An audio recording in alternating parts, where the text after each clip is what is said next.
Hi, folks. Good evening, everyone.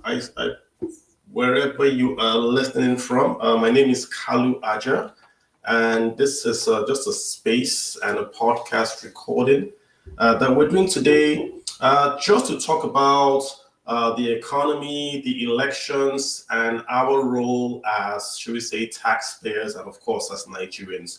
So, just to give you a breakdown of what we're doing, we have an election coming up next year, and we've started a series to try to understand the economic policies of the three main candidates. That's Atiku Abubakar, Bola Ahmed Tinubu, and Peter Obi. What we want to do essentially is to understand what these candidates are bringing to the table in terms of the economy and, of course, economic policies. What are they going to do for you? And we want to just focus on the economy in, at least on my own space, right? Just so we can break down most of the talk and sort of have a discussion around what we want to see for Nigeria, right? And for ourselves as Nigerians as well. Last week, we had the Atiku Abubakar presentation. And if you don't know, the Lagos Chamber of Commerce and Industry has invited all three leading candidates to come and talk about the economy. So this is perfect because it's the same organization, same format, same questions. Come and tell us about your economic policy. So that way we can just listen in and we can hear policy and we can talk about it, right? That's what we want to do. Last week we talked about Atiku Abubakar's presentation. It's recorded, it's on the podcast. You can go read it and find out all about it. And this time, or this week, is about Mr. Peter Obi, who was also at the presentation. I took notes down. I have about 6 points here that Peter Obi touched on: power, refining, debt diversification, the ports, and of course, its 100-day plan. So remember, I'm extracting what is basically policy worthy, right? I'm listening to all he's saying, and I'm saying, hey, these are the things I think we should talk about. So let me just go through them, perhaps give my analysis, and then we'll just allow everyone to hop in if you want to speak, and then we can let you talk, right? Super. Let's go first of all to refining. This is one I found very interesting.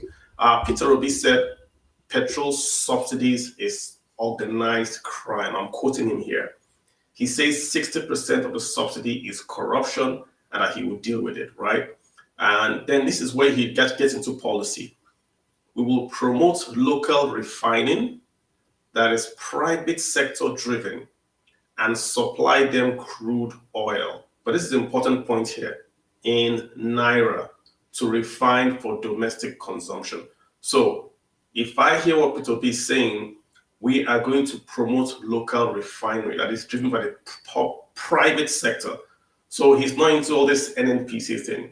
It's more or less we're going to support Dangote's refinery and all other refineries that are out there that have a license to supply to refine crude oil. But we are going to pay them, or they're going to pay us in Naira, not in dollars. This is important because I had seen a report by the Minister of Finance saying that Dangote was going to buy crude in Naira, right? And there was a rumor that he was also going to pay for the crude just in Naira. So Peter Obi is saying essentially they're going to pay in Naira and we're going to pay them in Naira as well. Remember that Dangote is in an EPZ.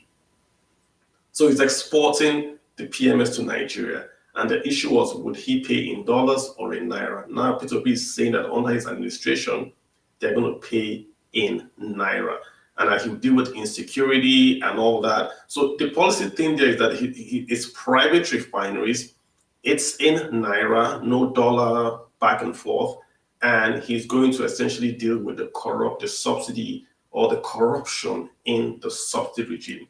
Let me unmute the mics. Let's talk about this guy. Let's talk about this one. Then we'll just go through the power, the debt, the refining step by step. So that way we can actually have a discussion around those main points. So let's talk about the refining part. If you have a comment or you want to say something, sure. I'm going to just allow you speak so we can then get the house going, because it's going to be a house-driven thing. My analysis of it, I think, is good. when we collect naira, that means Dangote pays in naira. The central bank is not going to lose, right? The forex that would have come to Nigeria if Dangote had paid, right? If we had paid for Dangote's crude in dollars. So if we're paying naira and it's buying in naira, then we retain that transaction in naira. We're able to retain, as it were, our foreign reserves. Bata, what's up with you? Better. Did you have a comment on this? What's your take on this? Do you agree with Peter Obi? What's your take on it?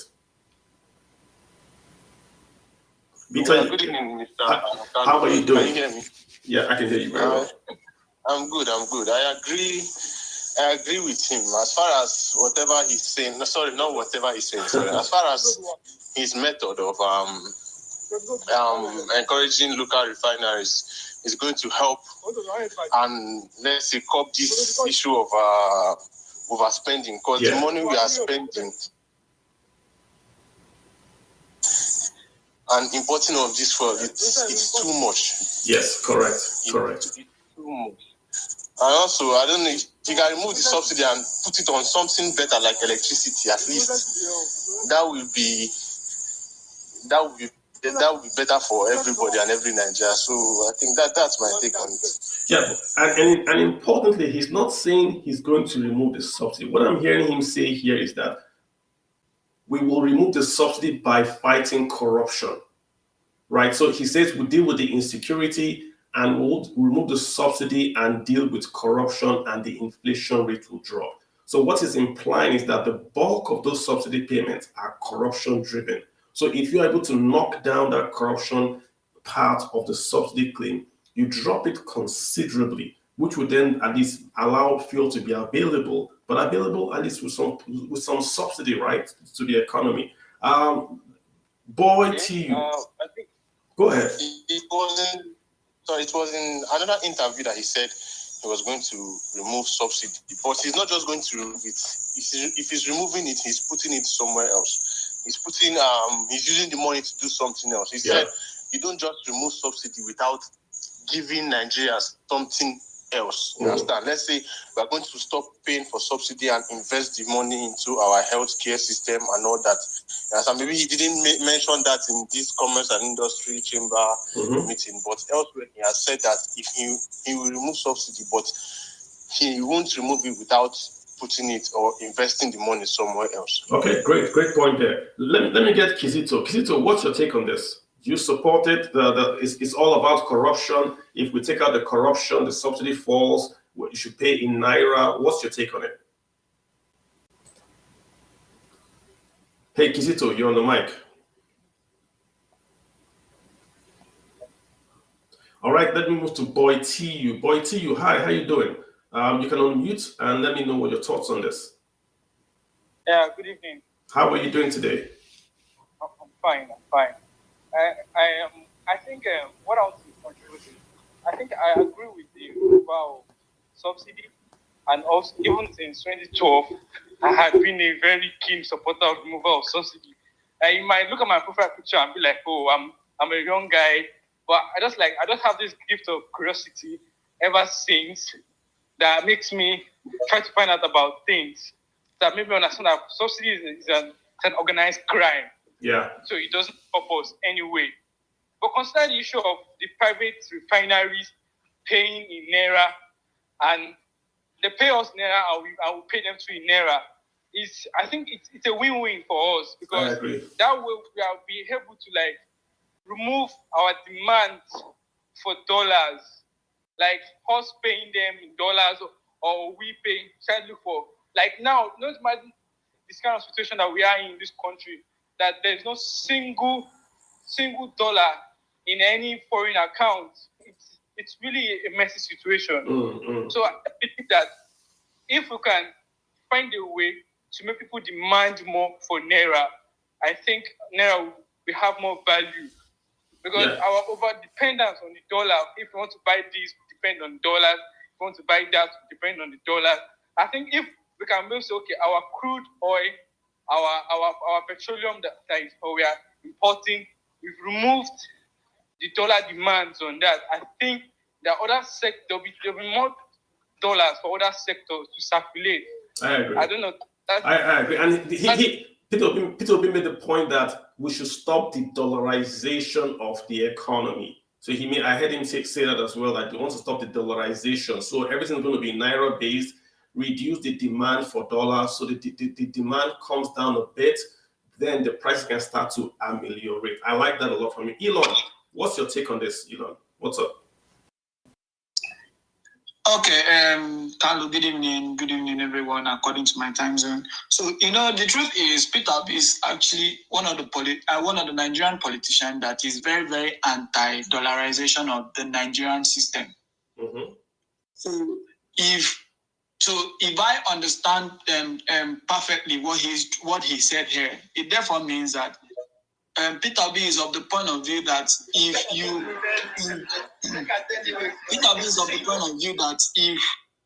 subsidy is done perfectly, we will not spend the amount of money we spend on subsidy. Because the truth is, if you look at the liter of fuel they claim that Nigeria consume, it's not up to what they think what they claim we consume. So if we are able to bring out the truth in this the liter of fuel that we consume as Nigerian, you will see that the amount of money we spend on subsidy, as a matter of fact, will drop. Then we can now focus on improving the value of naira in the Nigerian system. So I actually support the idea of making every merchant in Nigeria patronize Nigeria with the Nigerian currency. It will strengthen the Nigerian currency and make everybody understand the value of the currency. So I believe I support that notion 100%. Yeah, well said. And I think the point again is that he's essentially going to the heart of the matter to say the subsidy is corruption driven, that the cost really should be reduced, first of all, by taking care of the corruption. Take that out, then you can then localize the expenditure. I like that a lot. Let me get Timmy. Timmy Talks, what's your take on this? Okay. My own personal opinion is on the topic of subsidy would be to tread carefully because I still remember the 2012 rounds very clear. Jonathan was trying to remove the subsidy also, then we realized there's more to it than what has been explained. And even part of the Buhari campaign was also remove the subsidy. I guess personally, I think there is more to the subsidy issue than being explained. According to what Peter Obi said, which is actually, I think, the right thing, which is why since he is taking out subsidy completely, is to take out the corruption involved. So I have a feeling he also looking that is more to this subsidy of the group that the government is actually not done enough. So, which is why it's very difficult at the point to say you're taking this out and at the point where there is a subsidy. In the aspect of being making things in Naira, that is a very, very good way to go, and it's actually very, very important. One of the reasons why the European Union are so balanced is because everyone trade within themselves with the same currency. I won't understand why we're trading with businesses in Nigeria and we have to pay them in dollars. So, which means for us to even do with businesses in our own country, we still need to make demands for dollars, which doesn't make sense. Working with Naira, always we also give us advantage to be able to extend to other neighboring countries, which means they also have to depend a lot on our Naira for them to also make some other visitors. So that is what I think. Yeah, well said. Well said. Let me get Alexander in here. Alexander Ackman, what's up, sir? Hi, Mr. Carlo. Good evening. Can you hear me, please? Yes. Hi, good evening, everyone.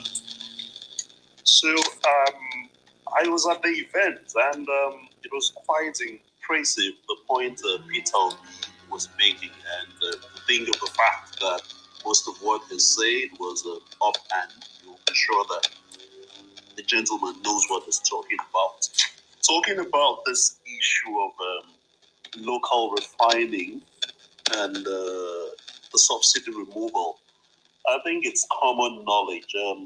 a lot of good points have been raised. Issues around the strengthening of the naira is one advantage you have. Of course, you will have improved supply, right? So the demand locally, we already have an idea of what the demand is locally. So there will be that comparative advantage in terms of the supply will be better, and you'll have issues around reduced cost of production since most of the most of the personnel needed will be local. There'll be issues of technology transfer, but we also have to pay attention to quality control, which I'll expect the upstream regulatory commission to pay attention to. That will be very critical to ensure the quality of the product and all of that. And you definitely will have some to export to other sub-Saharan African countries. So definitely that will improve our local exports. And when you look at all of this, you discover that just in that sector alone, apart from the strengthening of the naira, you'll definitely have the advantage of strengthening the economy equally, improving the unemployment, improving the employment rate, getting more people out of poverty, and it will generally help the economy. Now, when you now move to something like subsidy removal, I completely agree with Peter Obi that it's funny because how many people do we have in these countries? How many vehicles do we have plying the road, or maybe in manufacturing or what other sector? When you look at the inflation numbers, it's not looking better. When you look at the purchasing power parity of Nigerians, people did not make more money. I did not buy 5 more cars to add to my fleet. I'm not sure of a lot of us who had more, rather people were selling more of their cars. People were trying to even reduce their cost of consumption and all of that, from diesel consumption in your generators to even in your vehicle. You have to really plan. So in all of it, you discover that the cost of consumption really has dropped. So where are we now getting these wonderful numbers, and that the Minister of Finance is even telling us that by next year we might exceed the 6 trillion numbers? Who is accountable for this? There are technologies that we can use at the tank farms to maybe understand what our local consumption is. It's not far-fetched.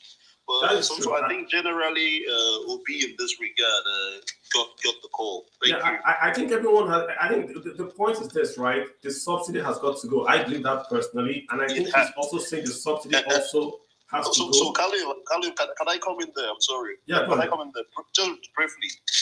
Subsidy will have to go, but maybe a bit staggered. As the first gentleman mentioned, the issue is it's a trust deficit. True. Across board. True. If you're taking out subsidy in petroleum, you can invest in education, you can invest in healthcare. True. So you reduce the burden on people. By the time we are looking at over 60% of your income is going into food, government could decide to do a subsidy on maybe grains or some other consumables, and this can generally help the populace. It will lead to better accountability. Now, the problem is we are not complaining about removal of subsidy, but the problem is, can we trust where this money goes to? I agree. Because we have a lot of the stuff and nobody's accountable for it. Thank you. I'm sorry I interrupted. No worries. I hear you. Let's get Rutana. What's your take on this? Okay, so I seem to have followed the queue on subsidy removal, and I agree with him. But first of all, we actually have to know the real amount that we consume. How we have to block the borders, apart from having the real numbers because of people are falsifying numbers. Also block the borders so that we don't pay subsidy in Nigeria and it's being sold in Cameroon and other neighboring countries on higher price. That's one. Then two, we also need to put the right people at the right place. Because with that, believe me, if we can take down up to 40% of what we are paying on subsidy now, then the issue will now be, should we subsidize refineries abroad, or should we subsidize other aspects in Nigeria? Say for instance, use the money that is in subsidy to put in healthcare and create fund for people to open hospitals. Sure. Not public hospitals, but private hospitals, and subsidize that through insurance policies. Also look at the area of education, where for me, the problem with ASU, if you can scrap public universities and privatize it and move that money that we are spending in subsidy into giving scholarships to every Nigerian student, every Nigerian citizen that is going to public university. In so doing, you are not only taking the money you are spending in dollars, you are now spending it in naira in other sectors, that people can, also move the amount they are spending in that sector into providing petroleum. So indirectly, you have also subsidized petroleum, because what you've done is that you've channeled the money people are spending in energy into education and healthcare. So instead of we spending such amount, and no, most rich people are the ones that can afford good healthcare, but the poor. I hear you, sir. And I think it's perfectly fine. Like that point, it cannot be overstated, like you said, sir. It's a trust deficit, like we've heard, and you want to basically take those funds and then invest in education. I think we are on point on that, and I agree. Obedience, Dr. Ravik. How are you, sir? Okay, thank you. Good evening. Good evening, everybody. I've actually followed P2B's policies and his what he averred as regarding the subsidy removal. Okay. There are two major points of notes that we must agree with. Number one, should Nigeria, a country of about 62 years, still be importing fuel? Nigeria should have no business importing a refined product where we bring out the raw material from here. So Nigeria, and he also talked about dollarization of the economy, which is what is killing our economy today. The people that actually need a dollar cannot access a dollar. Yeah. And we are talking about fuel subsidy. Who are the people behind this subsidy? A lot of people have spoken about this. I'm fine with what they have all said as regarding, the trust deficit, where the money is going. Yes, Obi consistently has said it's going to be a systematic application. It's not just going to be a one-off application, taking off the subsidy already, because entirely the whole Nigeria will go up as far as as much as maybe 400, 500 naira. Yeah. And that will become a crack in his leadership. Gotcha. So I also know he has great people around him, and the people like you, should also come in to advise him too in any way you can. You understand the economy. You have actually been doing a very great job here. So we expect people like you, Carlo Aja, to be in his government to also advise him. So what I am saying here is a welcome idea. Number one, Nigeria should be able to invest. I got you, Doctor. I mean, I think the point I like about what Obi is saying about the subsidy is that it's corruption based. He's focusing on the corruption.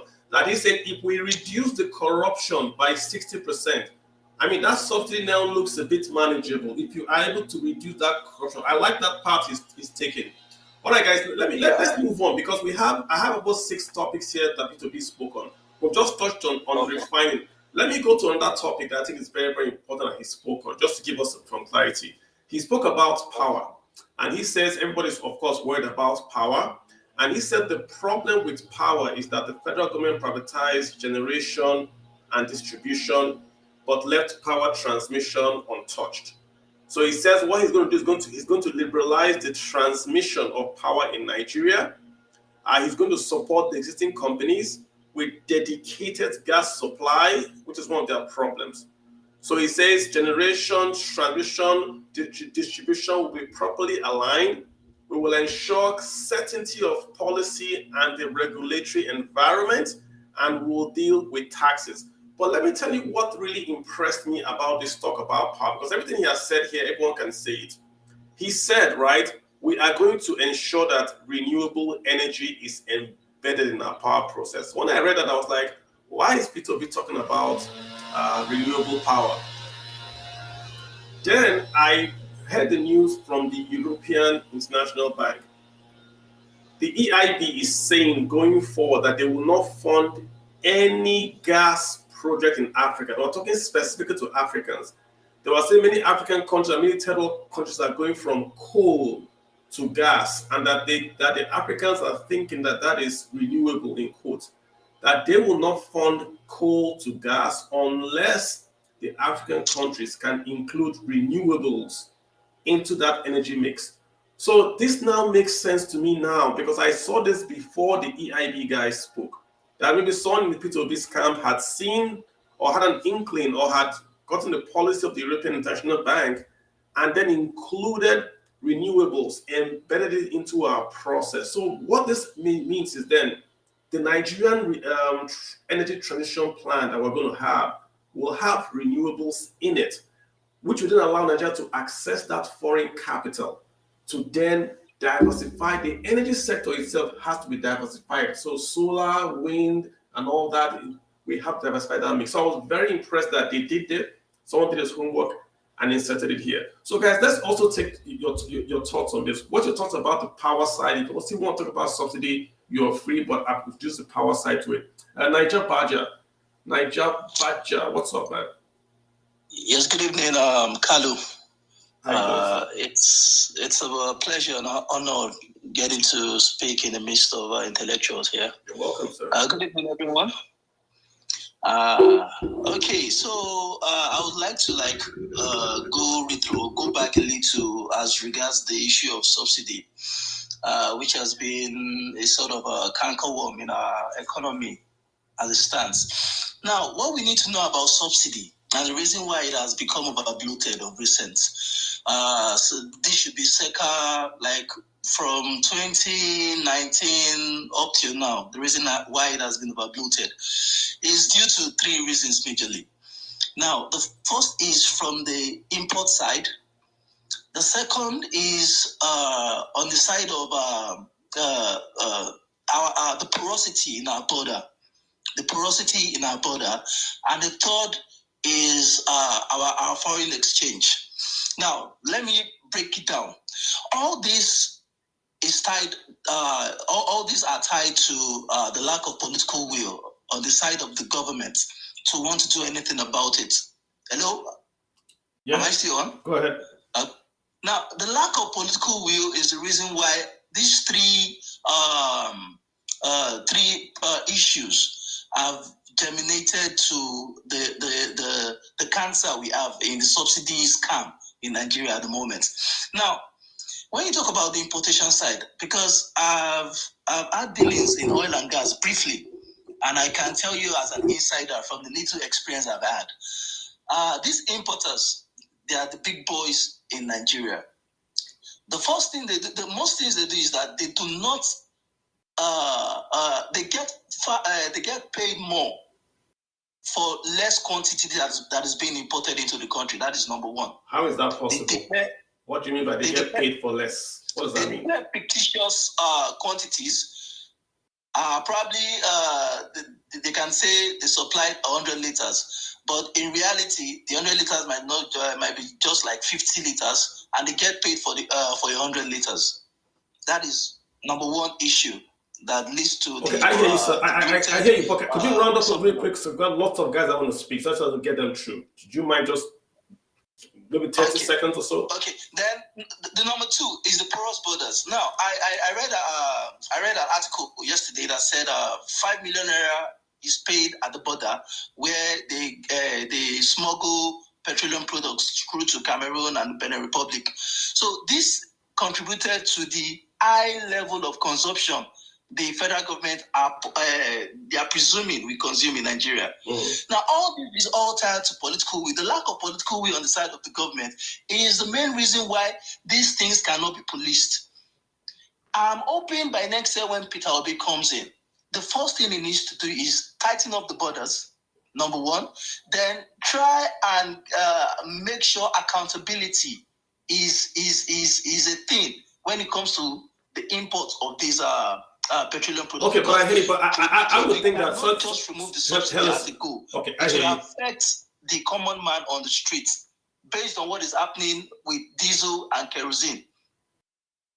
So I hear you. So I think that the main thing that people needs to do, like he said, is if you take away the differential in the prices, the reason why the Nigerian petrol is smuggled is because it's cheaper in Nigeria. So if you pay the subsidy in Nigeria, the fuel is cheaper. So I can smuggle to Cameroon because it's cheaper in Nigeria. If you take away subsidy, or if you pay the subsidy at the ports, at the pumps, not the port, the pumps, filling pumps in Nigeria, there is no price differential. So there will be no smuggling. Nobody will smuggle petrol from Nigeria if it's the same price in Cameroon or in Togo.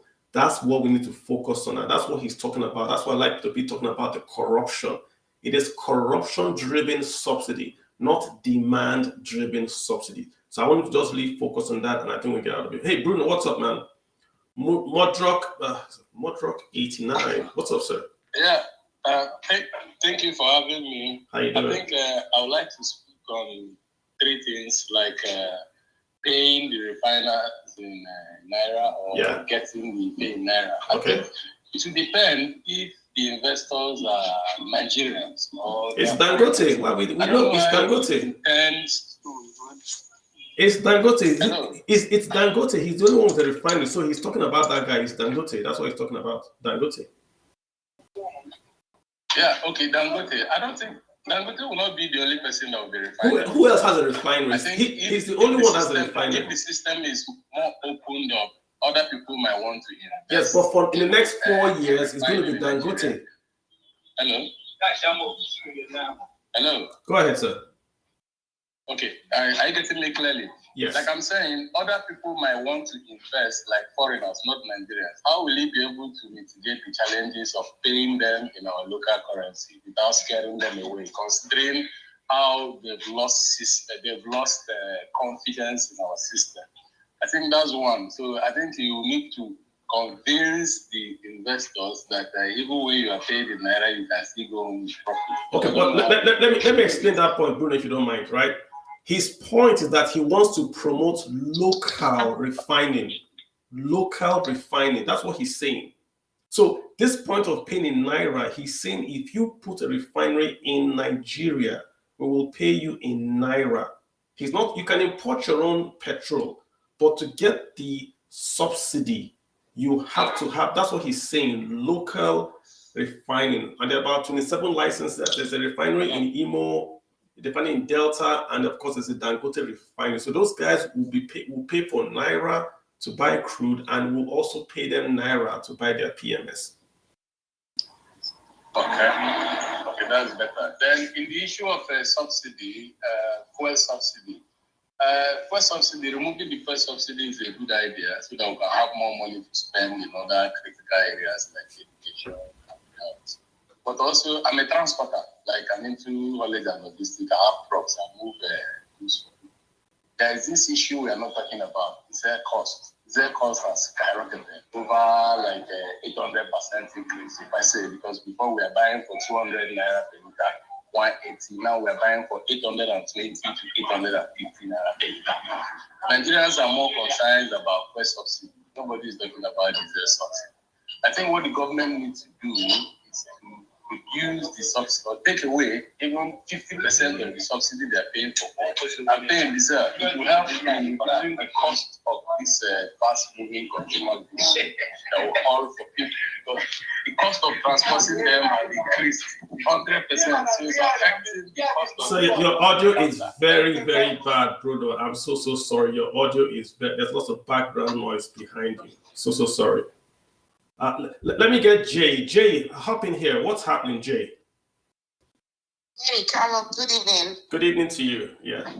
I think the topic of subsidy has been properly explained, and I think everybody has a grasp of it. So I just wanted to contribute a little bit on the power sector. There you go. Which is something I'm very passionate about. Again, I have to be very honest with everyone. I haven't had time to listen to the P2B's presentation on LCCI or LCI. However, power is something that I followed closely because also I work in an engineering consulting center, so I know a little bit about it. I think one of the places he could move the money for subsidy into will be the power generation, and then perhaps leave some other set of people, leave the states to manage the transmission. Sure. The reason why I say that is that transmission is very local. It's about usage of transmitting the power, the generated power through the lines within a particular region. So I think it's better managed by the state with their investors. So I think P2B needs to work properly with the Senate. I don't think he has the unilateral power to allow transmission to be 100% state-based, and this is the reason. As soon as you make it state-based, some people will now say, oh, he has come again to make a regional government, or he has come to favor the East, or he has come to favor a particular region. Because maybe you should explain this. So Jay, don't want to do anything by themselves. Jay, just to proof on what you're saying. So you're saying that what we have right now is a national grid. So when I generate power in Delta, that power goes across Nigeria on the national grid. So what you're saying is that we should make it either a regional or state grid, right? Yeah, let's make it regional or state, because P2B said something in one of his presentations, but not this particular review you're doing. In one of his, either him or one of these presentations said something. Why do we need to not have light in, let's use a northern state, Sokoto, just because something happened in, let's use an eastern state in Abia State?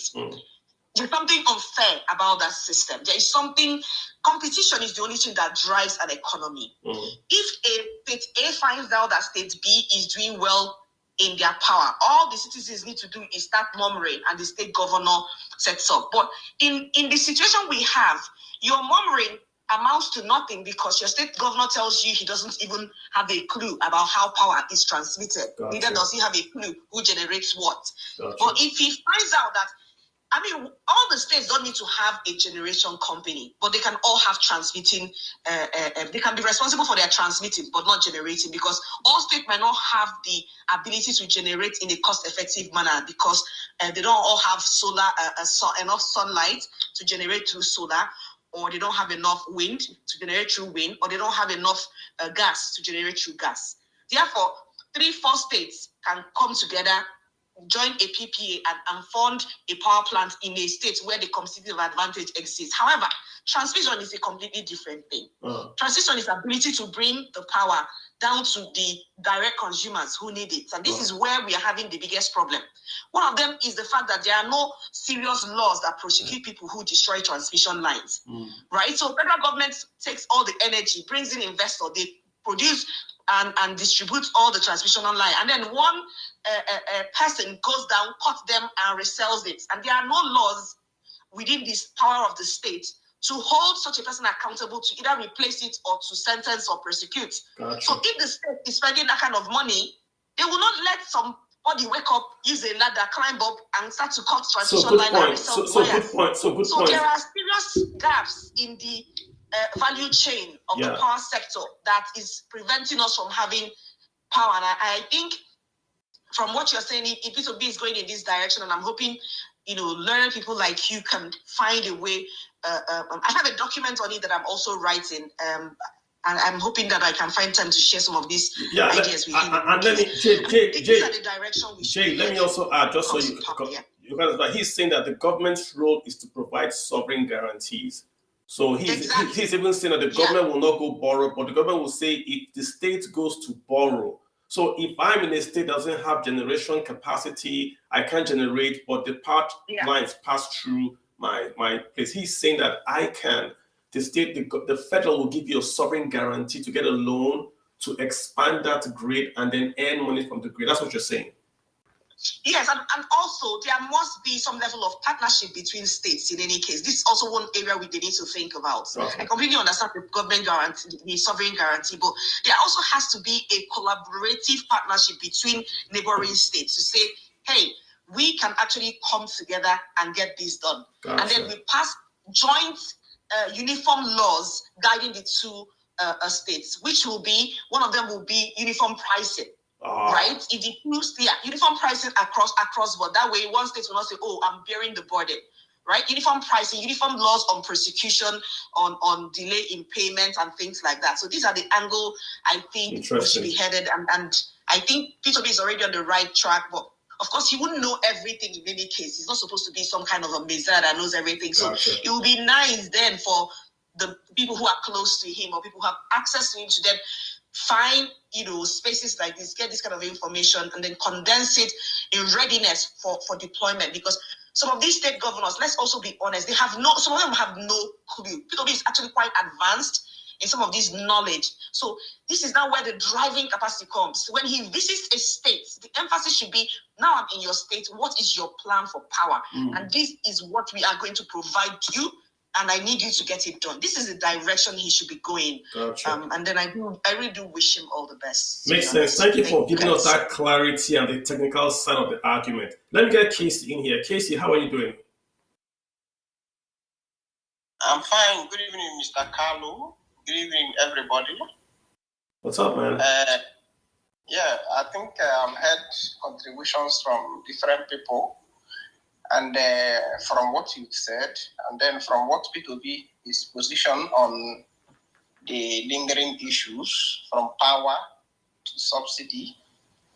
I believe in power. For me, I would say that what Nigeria needs is to, we need to create a market environment, an enabling environment for any business to thrive. So Nigeria needs to be run like a business. So if Nigeria is run like a business, we shouldn't be talking about subsidy because it shouldn't exist in the first place. So we should allow market forces to act. So when we have a market situation, a market economy, we should create an environment where a real market economy can function. So when we have that situation, things will work. The whole thing, first of all, it might be chaotic because prices will increase, but then order will come from the chaos. So that's kind of saying that we need that chaos so that we'll have the order. So allow the market to determine the price. Remove subsidy. Subsidy shouldn't be there in the first place. I like that. I like the point you're making about the market. The market will clean up the chaos. I like that a lot. Yeah, please continue. Yeah, because Nigeria is more a socialist country than a capitalist. So that's why we are still talking about Nigeria is like a slim man that is backing a fat man. So what happened to the slim man? The slim man breaks down and dies. We have over 200 million people, and you are paying subsidy for what? Interesting. Casey, this is a good place for me to jump into debt. Let me talk about what P2B has talked about debt. We talked about power and refining. Let's go to debt. What he's talking about debt, right? P2B says there is nothing wrong in borrowing.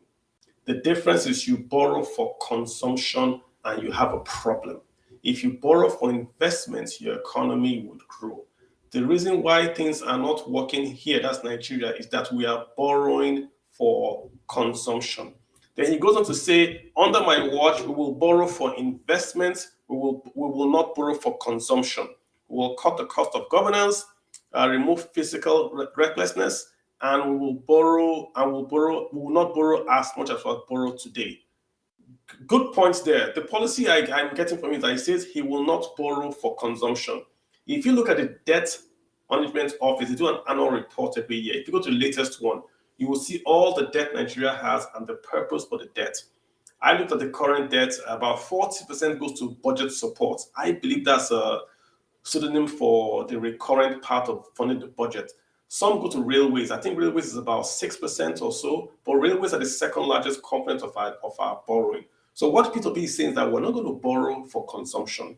If that can happen right now as we speak, half year 2022, Nigeria's revenues cannot pay debt servicing right now as we speak. So this is not just a political speech. It's reality that we can no longer borrow for consumption. So let me get Prince K in here. Prince K, you heard me talk about the debt, power, refining. Do you have any comments real quick? Prince K. Thank you, Casey. Prince K. Yeah. I'm not hearing from Chris K. Better. Can I comment on the debt? Real quick, sir. Okay. When he says we borrow for consumption, I think he's correct. So, for example, it is quite unfortunate that the EU, they are giving us conditions for them to fund our gas projects, our oil projects. In Nigeria, we have a lot of assets that is not producing. So, if we borrow, let's say all the money we borrowed, if we had used it in improving our oil production, by now, with the situation in Europe, we would have been cashing out. But we borrowed and we use it to do funny projects. Some of them are looted. So, we cannot even, there is no way of, repaying this debt. So if we borrow money, even if we borrow money to go into oil production, believe me, we are going to make more money. We are going to make money from it. So when borrowing is not bad, but we should borrow to produce. We should borrow, even if it is oil and gas, let us put money into the one that we have been doing, that we are sure that we are making money from. Yeah. Let us borrow and put money there and make more money. And again, this concept of the sovereign guarantees is very, very important. That although it's a contingent liability, it's not the government borrowing. So you are going to borrow and pay that debt yourself. But if you fail, the government can come in and pay. So I also think that is also good. Something that I can do. Stephen, let me get Stephen in here. Stephen, go ahead. Stephen, can you hear me? Sorry, can I ask, is there a queue? Yes, there's a queue. I'm just reading out the names as they come in. Yeah. Who is speaking? Who is speaking? Okay, can you hear me, Carlo? Stephen, yeah, go ahead. Okay, good evening, Carlo. Good evening, everybody. So, what I just want to say, a lot of people have spoken about it already, so I will just be quick. Nigeria has no business with subsidy in the first place because the country is blessed with crude oil. Yeah. So, corruption gave birth to where we are today. Now we now require, we need to import fuel. As a result of that, we have to subsidize. So everything about this subsidy from its inception is riddled with corruption. Yeah. So I'm not an expert in economics, but simple logic will tell you that if you can just take away that whole system, I agree. It will be better for the country. Thank you very much. Excellent. Thank you so much for that. Let me get Bafa. Beta, is that you? Your hand has been up for a while. Anselm Solomon, you have the floor, sir. Go ahead. Going once. Anselm going twice. Let me get Ro Mohammed Jobir. Ro, where are you calling from? Ro Mohammed, you want to unmute? Hello. Sorry, guys, let me go ahead. Bafa, you go ahead and speak, Bafa. You're on the, go ahead, Better. Go ahead. Unmute and speak, sir. Your hand is up. Unmute and speak. Anselm, unmute and speak, or I'll move on. Okay, let's go to Blue Future. Hi, Blue Future. How you doing? Yeah, hi. Can you hear me? I can hear you very well. Thank you. All right, thanks a lot. I'm so happy. I thought I would never get to meet today.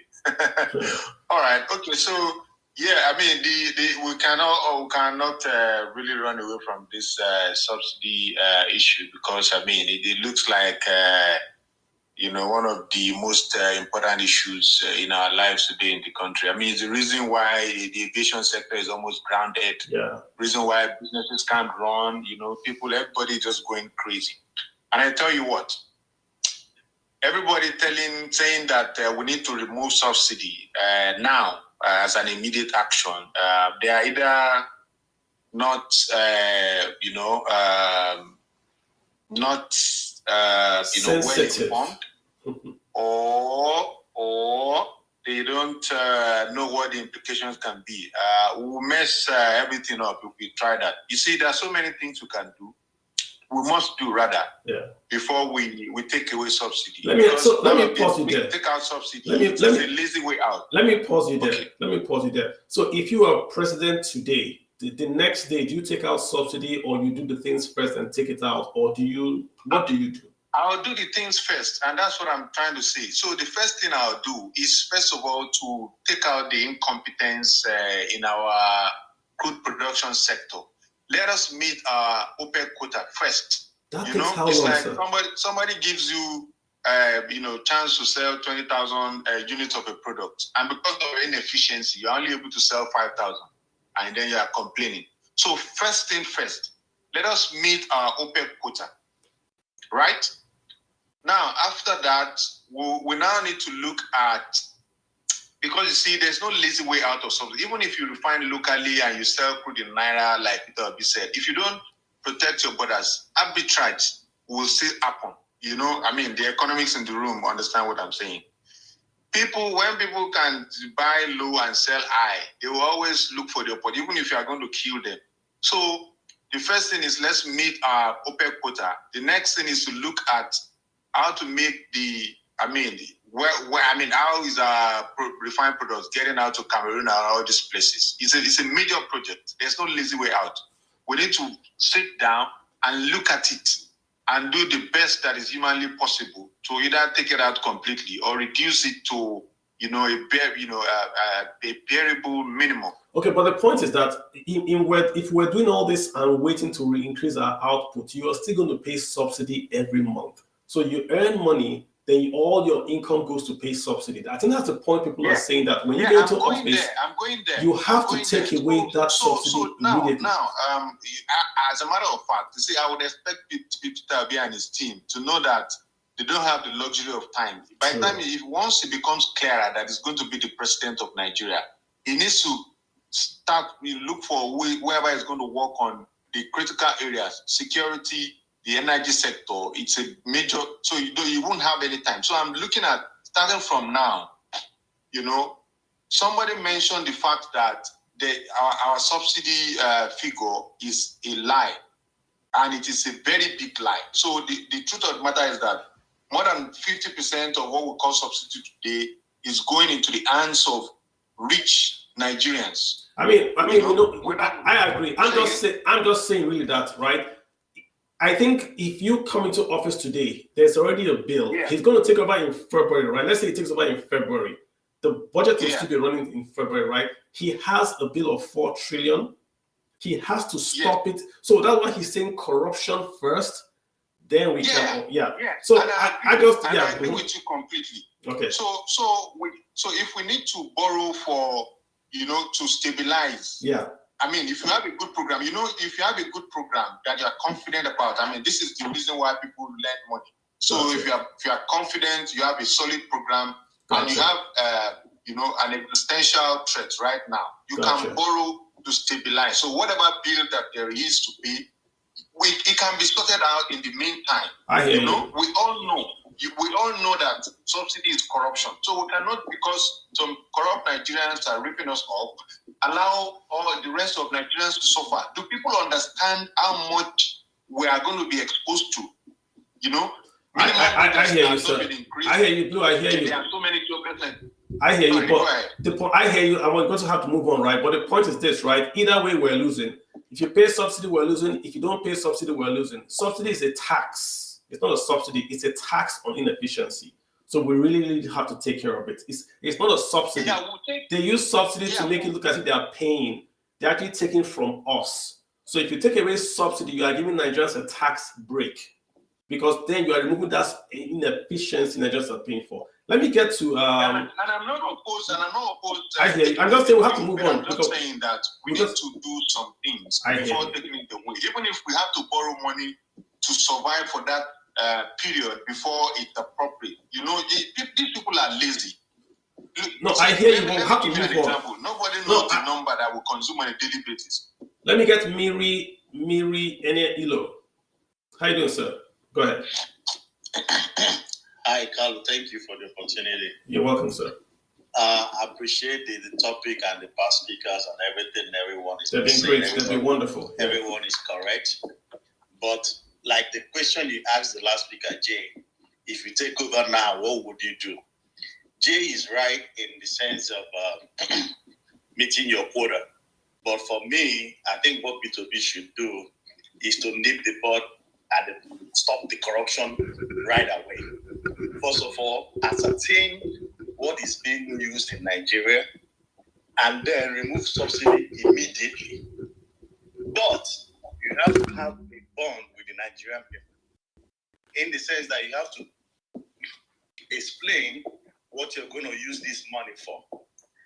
Knowing P2B and seeing what he did in Anambra State, he's not going to focus on one sector. Nigeria needs security, Nigeria needs health, Nigeria needs education. If you can, and also power, if you can simultaneously start developing these sectors, these critical sectors, which is what he said, that if you remove subsidy, he's going to invest the money in the most critical sectors. Nigerians, within the shortest possible time, start feeling the absorbers of these things from the economy, and they will start trusting the government once again. I agree. Good point. You need to be bold and take a bold step. This is not time to wear kid gloves. This is the thing. This is the thing. I agree with you. Subsidy immediately. I agree. There's no waste of time. If you're going to suffer, we'll suffer. It's better to suffer for 30 days than extend the day of suffering. I agree with you. Let me just say this. As long as Nigerians start feeling the effects from education, security, investing in the youth, like you say, providing soft loans for small-scale entrepreneurs, and simultaneously develop all sectors of the economy, everything will be over. It will be a game changer for him. I agree. So there's no point to come and be playing games. We don't have that time. I think even, like you said, in the power sector, the European unions and all these Western banks that are going to fund the helping to develop the economy, they already started putting conditions, which you don't blame them, because if you're going to go borrow money from someone, he's going to give you condition, and if you don't meet the condition, they'll take their money elsewhere. So he needs to show seriousness.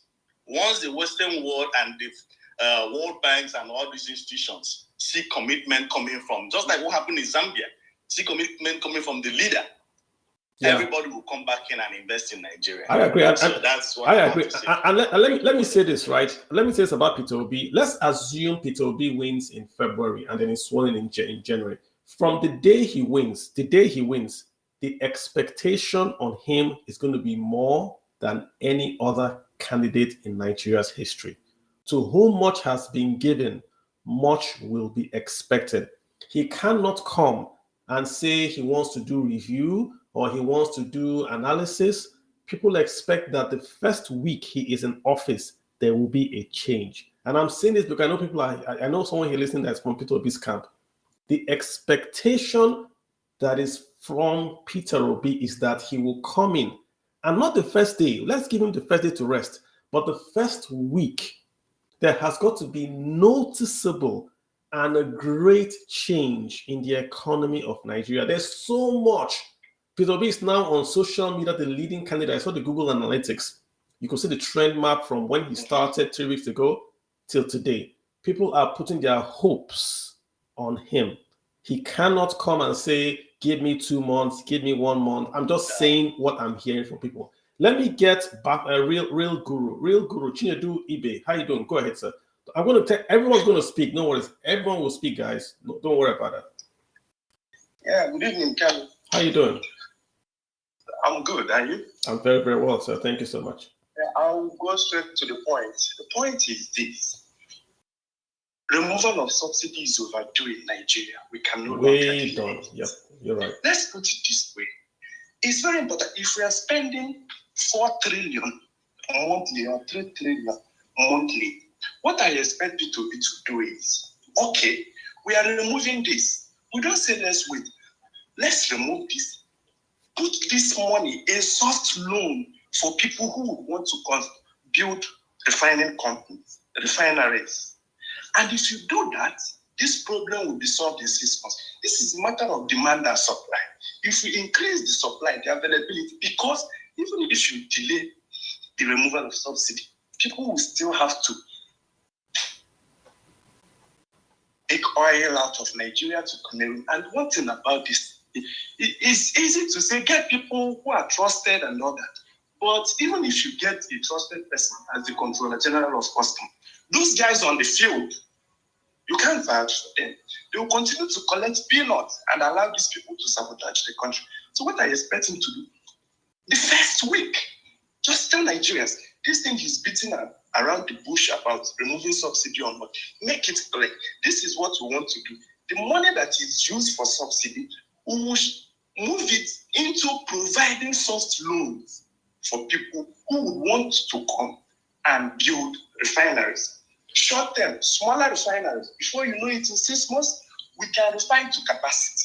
That is when we'll go back and start talking about meeting OPEC quotas and the rest of it. But the main thing is to stop paying this money, because no, you're right. And if you don't have it, you have to go and borrow and pay. And just to make the point clear to folks, right? The way subsidy is paid is simple. Every month we meet at FARC, and the NNPC is supposed to fund FARC. So every month NNPC will say we have zero money for FARC because we have paid subsidy. So if you get into office today and you are paying subsidy, that means you have no money for anything else. If you stop the subsidy today, you have money. So you choose. You're going to have to choose. Will I take this money and do an immediate performance in the lives of people? I was alive in Nigeria during Petroleum Trust Fund. Abacha took away subsidy and created Petroleum Trust Fund. And one thing that made it work, people saw the effect. No matter, I'm not praising Abacha, but we saw the effect of PTF. Peter Obi has got to do something like that. It has to be here. On the issue of power, I'm very glad about the lady that analyzed the transmission process. Yeah, she's very good. Yeah, for us and all that. But there was a time some of these distribution companies said something about the transmission companies, that they dump the power where you don't want it. Maybe you order something from somebody, from Junior or for somebody that will deliver to you, and you ask the person, I want you to bring this thing to my flat. The person drops it at your gate. It makes it difficult to get somebody else who picks it too. So I think if we can also privatize along the line, a company can generate, transmit, and distribute. I think it will make it better. Thank you. He has said the whole chain will be privatized. That's what he said. With government, will simply just do regulations and sovereign guarantees, but the entire generation transmission will be properly aligned. So, guys, if I drop you, just so I can add someone else, right? If I drop you, just so I can add someone else, right? Just so you know, I'm not dropping you from speaking. Just right. Yeah. So let's have Edgar. Is that Edda?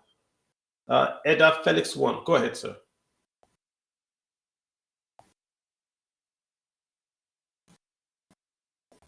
Good evening, Kano. Good evening, everybody. How you doing, sir? Go ahead. I'm fine, sir. I'm a big fan of yours. Thank you. Concerning this, I think everybody knows this. Subsidy is a scam in Nigeria. And if anybody is saying otherwise, the person is not telling the truth. And the issue is when. That's the major issue. And if a serious government if is concerned, like if Peter Obi should get in power, it shouldn't take him more than 3 months to remove the fuel subsidy. And if he make that commitment, most of the reason why private companies are not interested in setting up refinery in Nigeria is because of the fuel subsidy. If you remove fuel subsidy today, I believe that a lot of investors will be encouraged to come and invest in Nigeria refinery company to come and set up a refinery. So refinery should not, this first of this should not exceed 3 months. Like if a new president should take over. So once he makes that commitment and encourage other investors to come into that sector, I think it will go a long way. Just making sure that there is an available fund to do other things. That's my own submission. Thank you so much. Next point. Prince K, did you want to say anything, sir? Prince K? All right, guys. Let me just quickly reset the room. We're talking about Peter Obi's presentation to the Lagos Chamber of Commerce and Industry. I said yes. Okay, Prince, go ahead, sir. You have the floor. Okay, good evening, all. First, let me thank you for what you're doing. 3 areas I would quickly want to talk about, which everybody has actually addressed. The lady who talked about energy sector, fantastic, yes. Here's my position on that. I think one of the first things that, Peter Obi needs to do is government needs to do, alongside with, the National Assembly, is to see that we have distributed energy generation and distribution. What it simply means, if you divide Nigeria, we have 74 local governments. If you put that to 50,000 megawatts of power, we'll be able to have each local government generating 65 megawatts of power, which means some states will just need only about 1,000 or less 1,000 energy needs. Now, we cannot rule out the fact that our transmission line is also our national security need.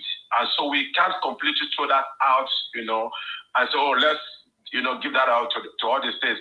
We need to maintain a national security line, which is a transmission line. So what it simply means that every state generate what they need, excess transfer to the national grid for the national, to secure that for everybody. Should there be any power outage, any natural disaster that will be required for us to be able to do that. Now, once we do distributed energy generation, what it simply means is that Borno State, for instance, will be generating energy with solar as much as they need in that environment, which they will combine with some pico, hydros, some mini hydros to combine with that.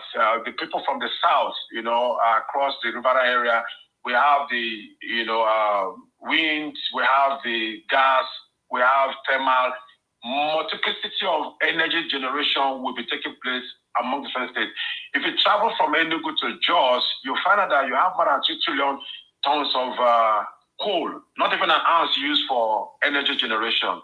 I mean, you can imagine what that means. If we begin to look at the current modernized turbines that emit less carbon, we'll be able to generate energy within those belts that they need within that zone without necessarily transporting what we are doing currently, like she mentioned, which is part of what we have as a challenge. You generate energy from, from AFAM, you transport it to KNG before it's distributed to the nation. Before then, from your transmission line, you have lost so much. You've lost about 25-35%, depending on how that is done. So we need to address that based on distributed energy generation, and also focus on, storage and renewables, so that we can combine all of this faceted energy generation needs. Then if you travel from Abuja to Kaduna, along the road you see people drying their grains. Now we can develop, dryers, solar dryers for them. We should cut them off from national grid needs, and also improve on their value chain, in the agricultural value chain. So we need to focus on that. You need to focus on that to see that every area has some form of support system. The current government working on doing a few things in terms of generation and distribution, but because not effectively done, there's a lot of loopholes, money that pass through that window that needs to be taken care of, so that it can be properly done and people will be able to have the power that they need. On security, I think once we have our energy needs right, it will basically take care of security to some degree, because once locations are properly lit up, I've actually been involved in some advocacy where we're encouraging crime control through environmental design. So neighbors need to be able to have the right lighting system within the environment. Now, how do you get lighting with that environment? Today, solar can help you give you light for a period during in the night time, at least 6 to 8 hours or 8 to 12 hours, depending on the type of solar solutions that they're being utilized. So we can see that once we have the energy sector right, we'll be able to handle security to some form. So what he can also do in that area is to start a review, of what is currently existing, and start a new recruitment policy. That in doing so, you also need to begin to look at the welfare system.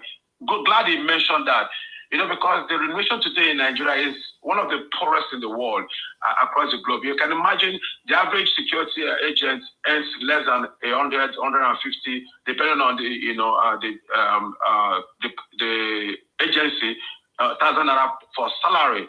Now you have the average counselor. The counselor earns more than that has CUSAT. So a police officer with a first degree earns far less than a counselor. Prince K, lots of great points from you. Lots of great points from you. I want to allow you to just keep on going on. You're hitting a lot of points there for me, but I just got to let other folks drop in. Okay, so we need to be able to see how we can balance our remuneration system. The way we are today, the current remuneration system is very poor. Those in the National Assembly can't be earning the much they're earning are not doing that much as expected, and those with the arms are earning far less, and they all go to the same market. If you go to PTDF, those in PTDF earn much more than those in DPRO. Such anomalies need to be addressed. So we need to have a balanced, welfare and salary system that can help the country to function effectively, so that those who work will know what they are working for and put their lives at stake to do the things they need to do. Then on thank you, Prince. We got to let others have a word. Do you mind? Can I just land on something, just brief on subsidy briefly, please? On subsidy, I think one of the first things we need to look at is not to completely take off the pacifier from the child, the baby's mouth, is to be able to find an alternative route, which means that we need to do a phase-out withdrawal, while at the same time empowering, see that those who are doing bunkering are transferred into setting up modular refineries on one hand, revamping the existing one, setting up new ones. Then in Paripo, so we're doing all of this at the same time, right? We'll be able to not take care of the subsidy issue, not an immediate unplugging, but at least a phase-out thing can help. While at the same time, you also improve on your transport system. So if we have good transportation system in place, a lot of people who have cars on the road, we have their cars parked, like we're seeing in advanced countries. That will help the society at large. Thank you for now. Let me pause.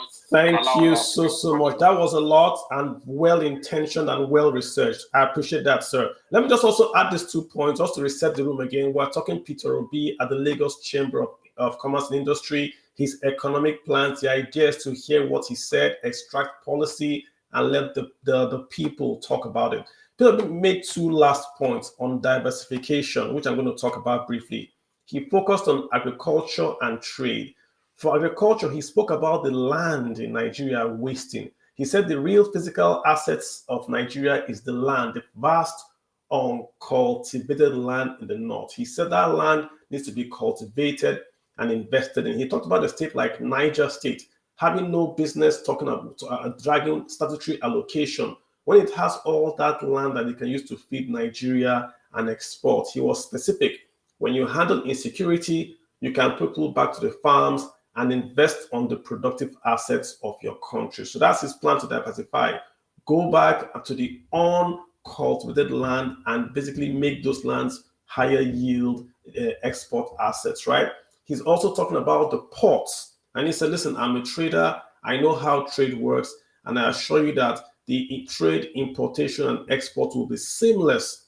He's going to drive exports. He has made a comparison with 30 countries, and he knows exactly what to do. He says the issue is only leadership. So we're talking ports, we're talking diversification back to the untapped land in Nigeria, agriculture.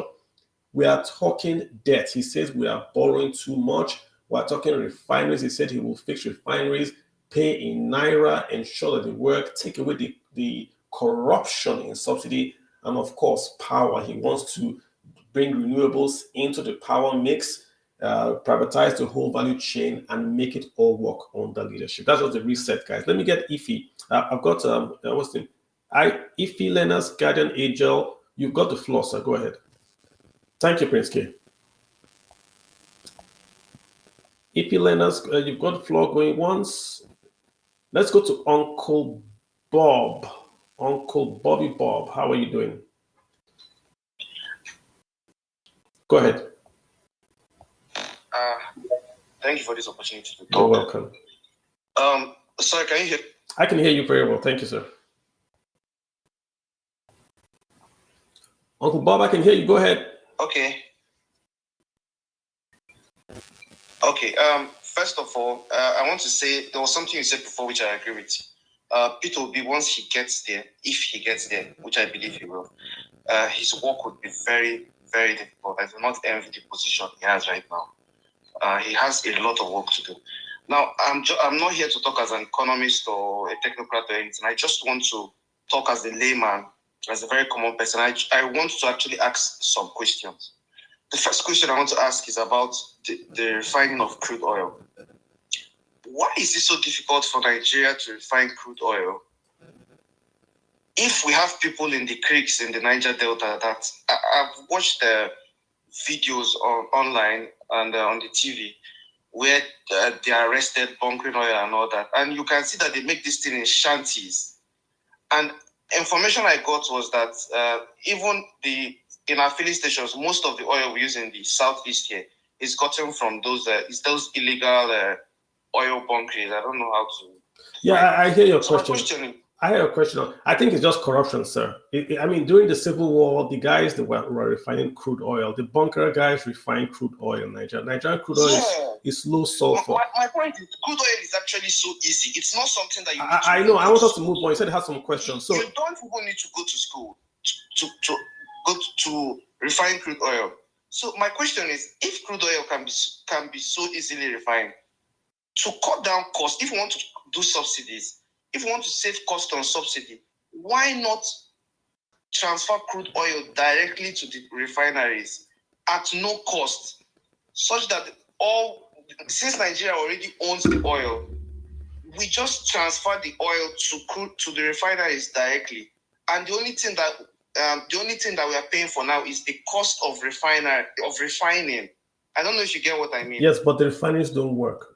The 4 refineries in Nigeria do not work. So the only one that is working right now is in Niger Delta. It refines diesel.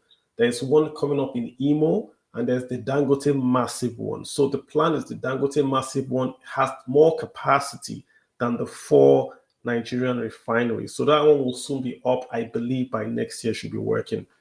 That's the situation we have ourselves. Yes, I'm aware that refineries don't work, but I'm asking, is this the plan?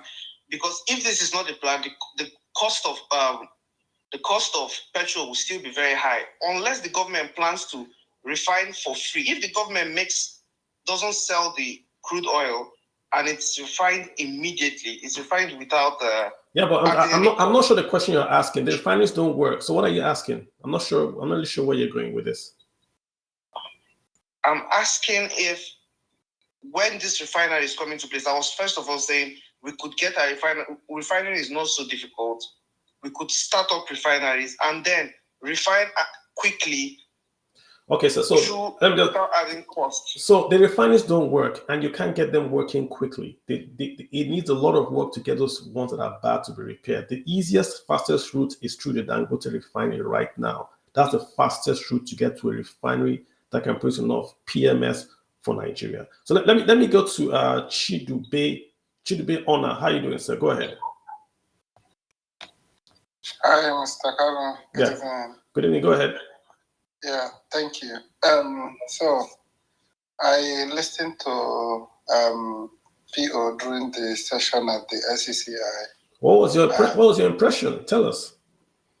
Yeah, for me, I think he made quite a lot of sense, especially like talking about the power sector, because what is actually happening right now. I think even if you have read the papers, you will see that the TCN, which is still controlled by the government, is owing the GENCOs a whole lot of money, running into trillions. Because at the end, the power sector is still being subsidized. So the tariff which the TCN buy power is literally not the market price. And then the problem now is this deficit runs into trillions. And of course, this was also the problem that Egypt had at some point, because I remember Zelensky also supported them on how they could set up a better tariff-based system that is more market-driven. But the bottom point is there should be, first of all, an overhaul, because even here in Germany, they are literally the big 4 CSO, the transmission system operators, who are responsible for managing transmission infrastructure. So when you have a system like this, then it kind of opens up because it's now more like a market.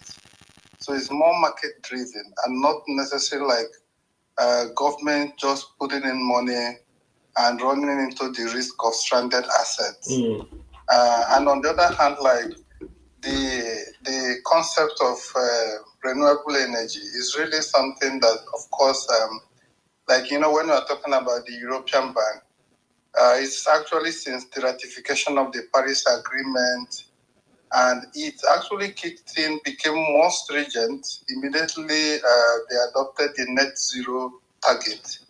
So, and even it will interest you to know, like during the COP26 in Glasgow, even the Chinese Exim Bank have committed to that, to net zero. And the implication of that is that they are also not going to be funding fossil fuel projects anymore.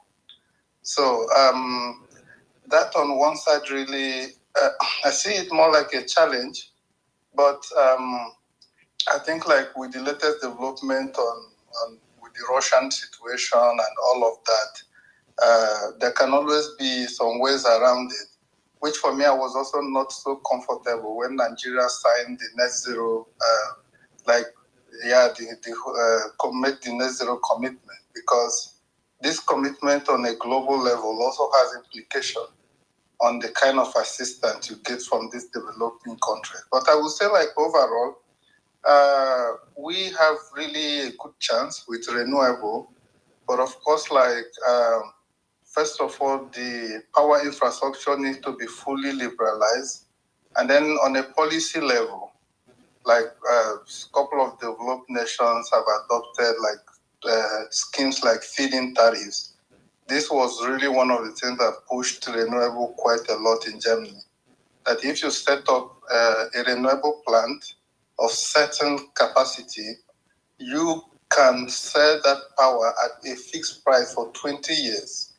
So this really was like a lock-in. So it gave a lot of confidence to a lot of people to invest in that sector, knowing that at the end of the day, within the 20-year period, for sure, now big solar PV plants, some of them break even at 4 years and more. So at the end, the first thing is open up the sector, both transmission and even distribution. I really don't feel so comfortable. Let me ask a question, if you don't mind, sir. What about the pricing of power? Does that have to go up to really change the dynamics? I mean, is the tariffs right now, are they appropriate, or do we have to take it a lot higher?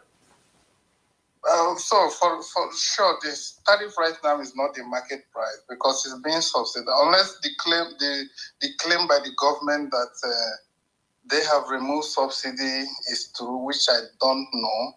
Because if that is actually true, then I still don't understand why they are having this problem with the GENCOs, because the GENCOs are saying we can't operate anymore because there is so much debt from the government. So, but at the end, overall, the power sector is just one part of the entire economy. And that is where the most important part, isn't it? The most important part, right? It's a very critical part at the end. So I'm just saying, what I was trying to say is also interconnected with a lot of things, because when there is productivity, then the ability to pay also increases, and people could afford the market tariff because it creates the necessary value in the system. So let me ask you a question. When we hear all this power, the power grid has failed, is it generation, transmission? What is the problem? If you had the magic wand, where will you go to first? Well, of course, I think the biggest challenge is always in the transmission. Because, on the technical side, you have to maintain stability of the system, which managing certain parameters like frequency, like voltage, and also your protection systems. So I think that is also one part we are right now. I understand Siemens is supporting Nigeria through the PPI, the Presidential Power Initiative project. And one of the key, so there are a couple of KPIs which the government are also looking at. One is they found out that there is a huge power theft from the big energy consumers. So most of the guys who buy energy in bulk actually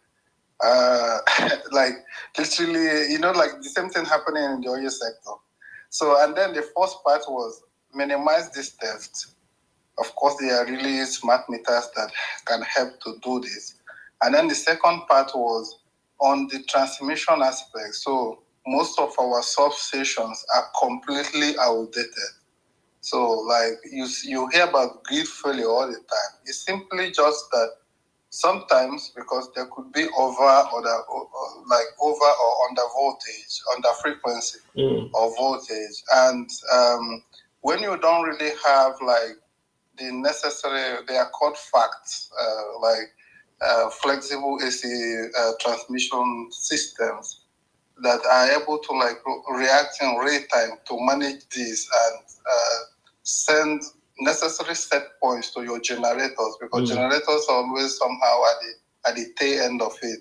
So if your system is failing, first of all, it tries to restore the frequency. If it's not working, then there could be like things like load shedding, like removing some non-critical loads.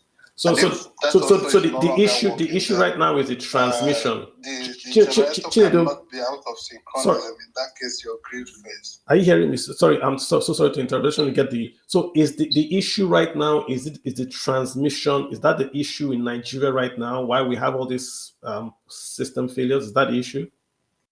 Yes, that's the big issue. So because once you hear about grid failure, it's always with the TCN. Gotcha. And it's the transmission system. And Jay, we had a lady here, Jay, she was saying that our solution was to more or less liberalize it, so to give that station to the states and the regions if possible, so that they could then more or less own it, in quote, and then monetize it so they can take control of it. What do you think about that? Really giving it to the states. So like, let me tell you like some models which have been adopted like somewhere else, you know. For instance, in Germany, you have what we call Stadtwerk. So Stadtwerk are like, but it's more on a city level, not really on a state level. But these are not really transmission TSOs. These are more like utilities who operate on a distribution level. So I would say like, first of all, like liberalizing it means there is no one single national grid. Of course, there will still be that long distance transmission lines, because what happens is there is not uniform availability of resources for power generation. And then what that means is for certain regions, you may still need to transport power over certain distances. But what is most more important is like it has to be a market-driven process. Market-driven. That at the end of the day, like people really, because even if you go to the TCN right now, they still like don't run it from a business perspective, which was also the problem that South Africa was having with their ESCOM. So because ESCOM was also completely government-owned. But first, they saw like it was a huge challenge. ESCOM could not build new assets. And then they opened up GENCOs, the generation aspect, introduced IPPs.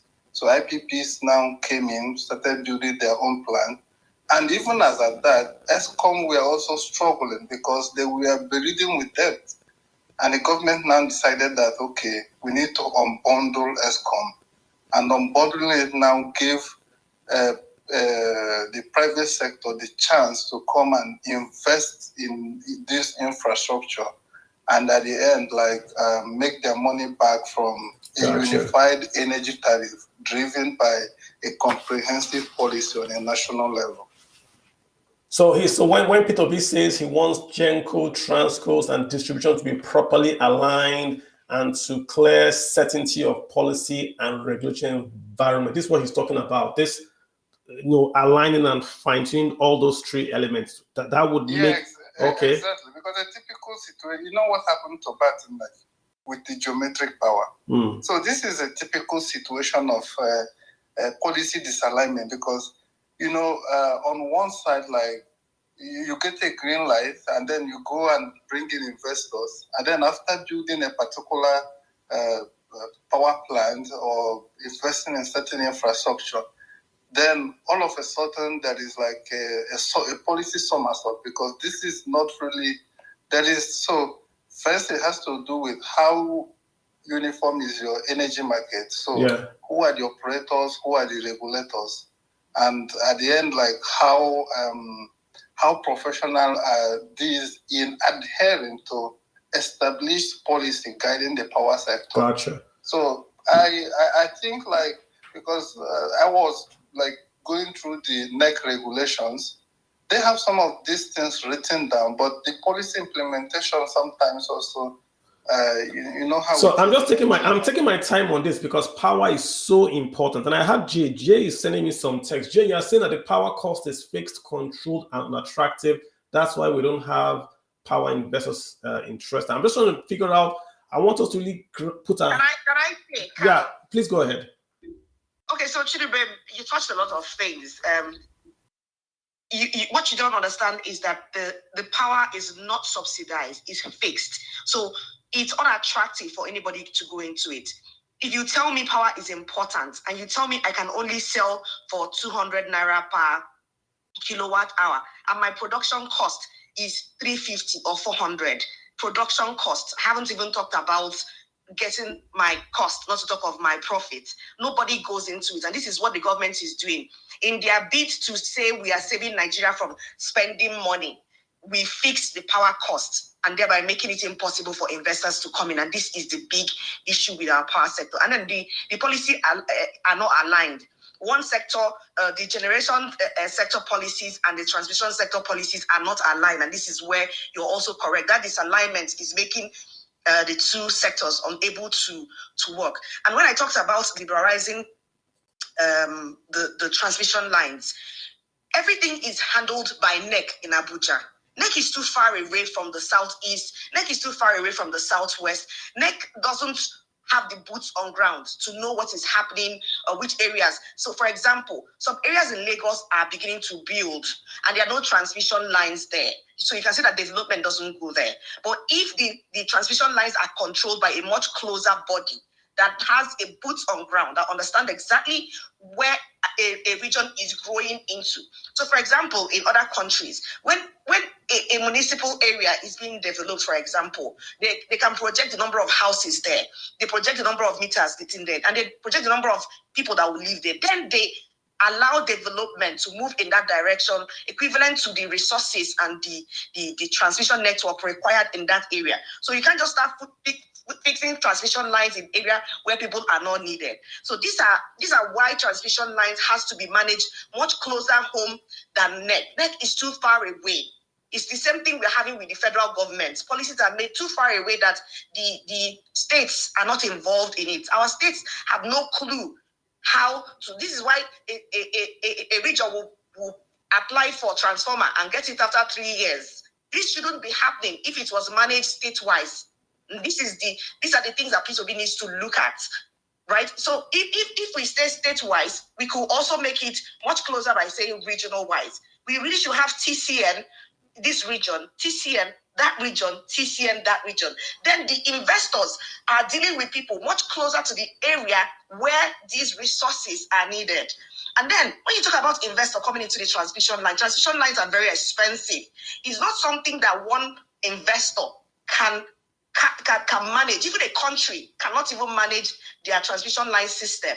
So by allowing subsectors of it, it's easier for each investor to be attracted by the area that needs it the most. So it's the same thing even with the generation.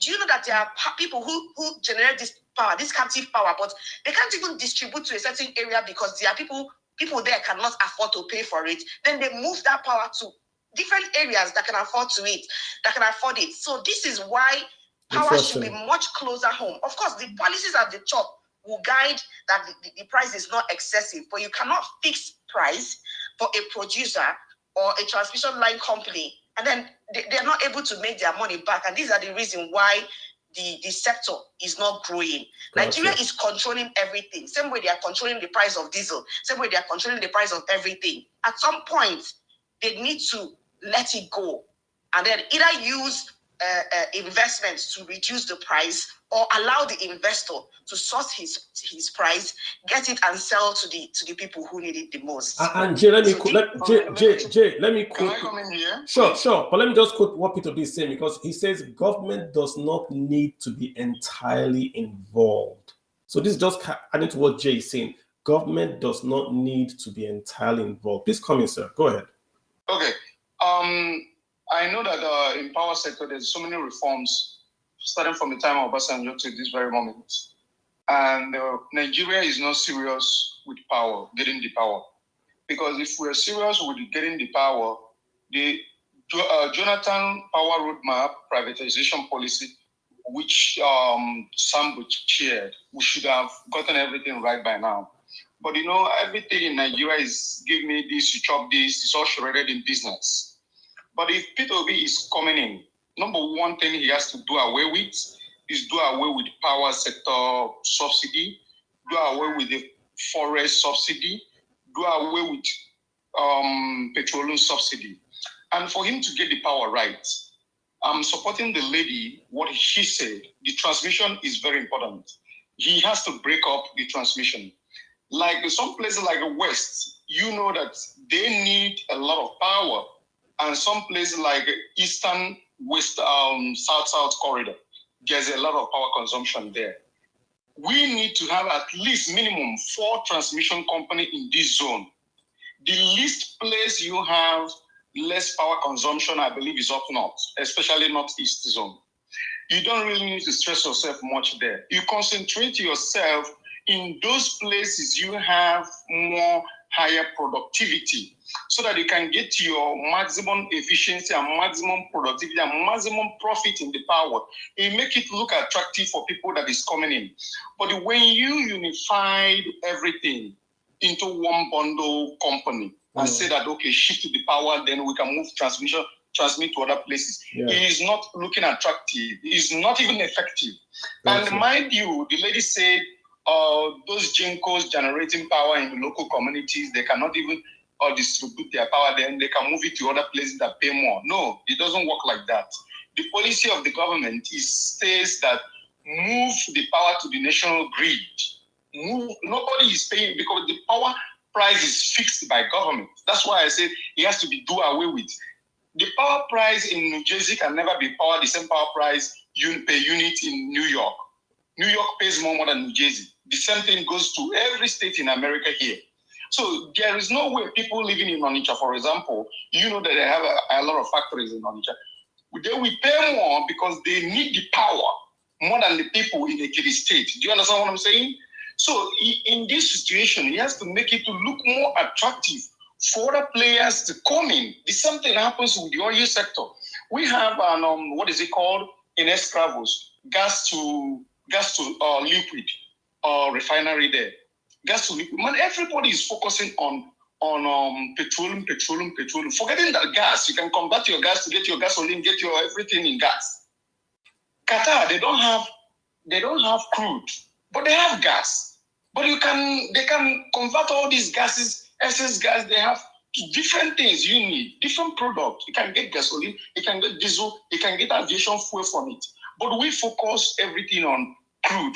The same thing happening to power. The same thing happening to our monetary policy. The same thing happening with our competition and commercial policy in Nigeria. Everything is shredded in business. More or less, I hear you. I say you say break it down. Court policy for anything in Nigeria. I hear you. If Peter Obi has to come in, he has to come in with a team that understand the lyrics, a team that have the knowledge, a team that have the expertise, a team that is the field players in the industry. This is how he can make it. If he comes in alone and continue with the same style of governance, he's still gonna fail, because the same result will still come up. Gotcha. Let me get you the BIM. Let me get you the BIM in.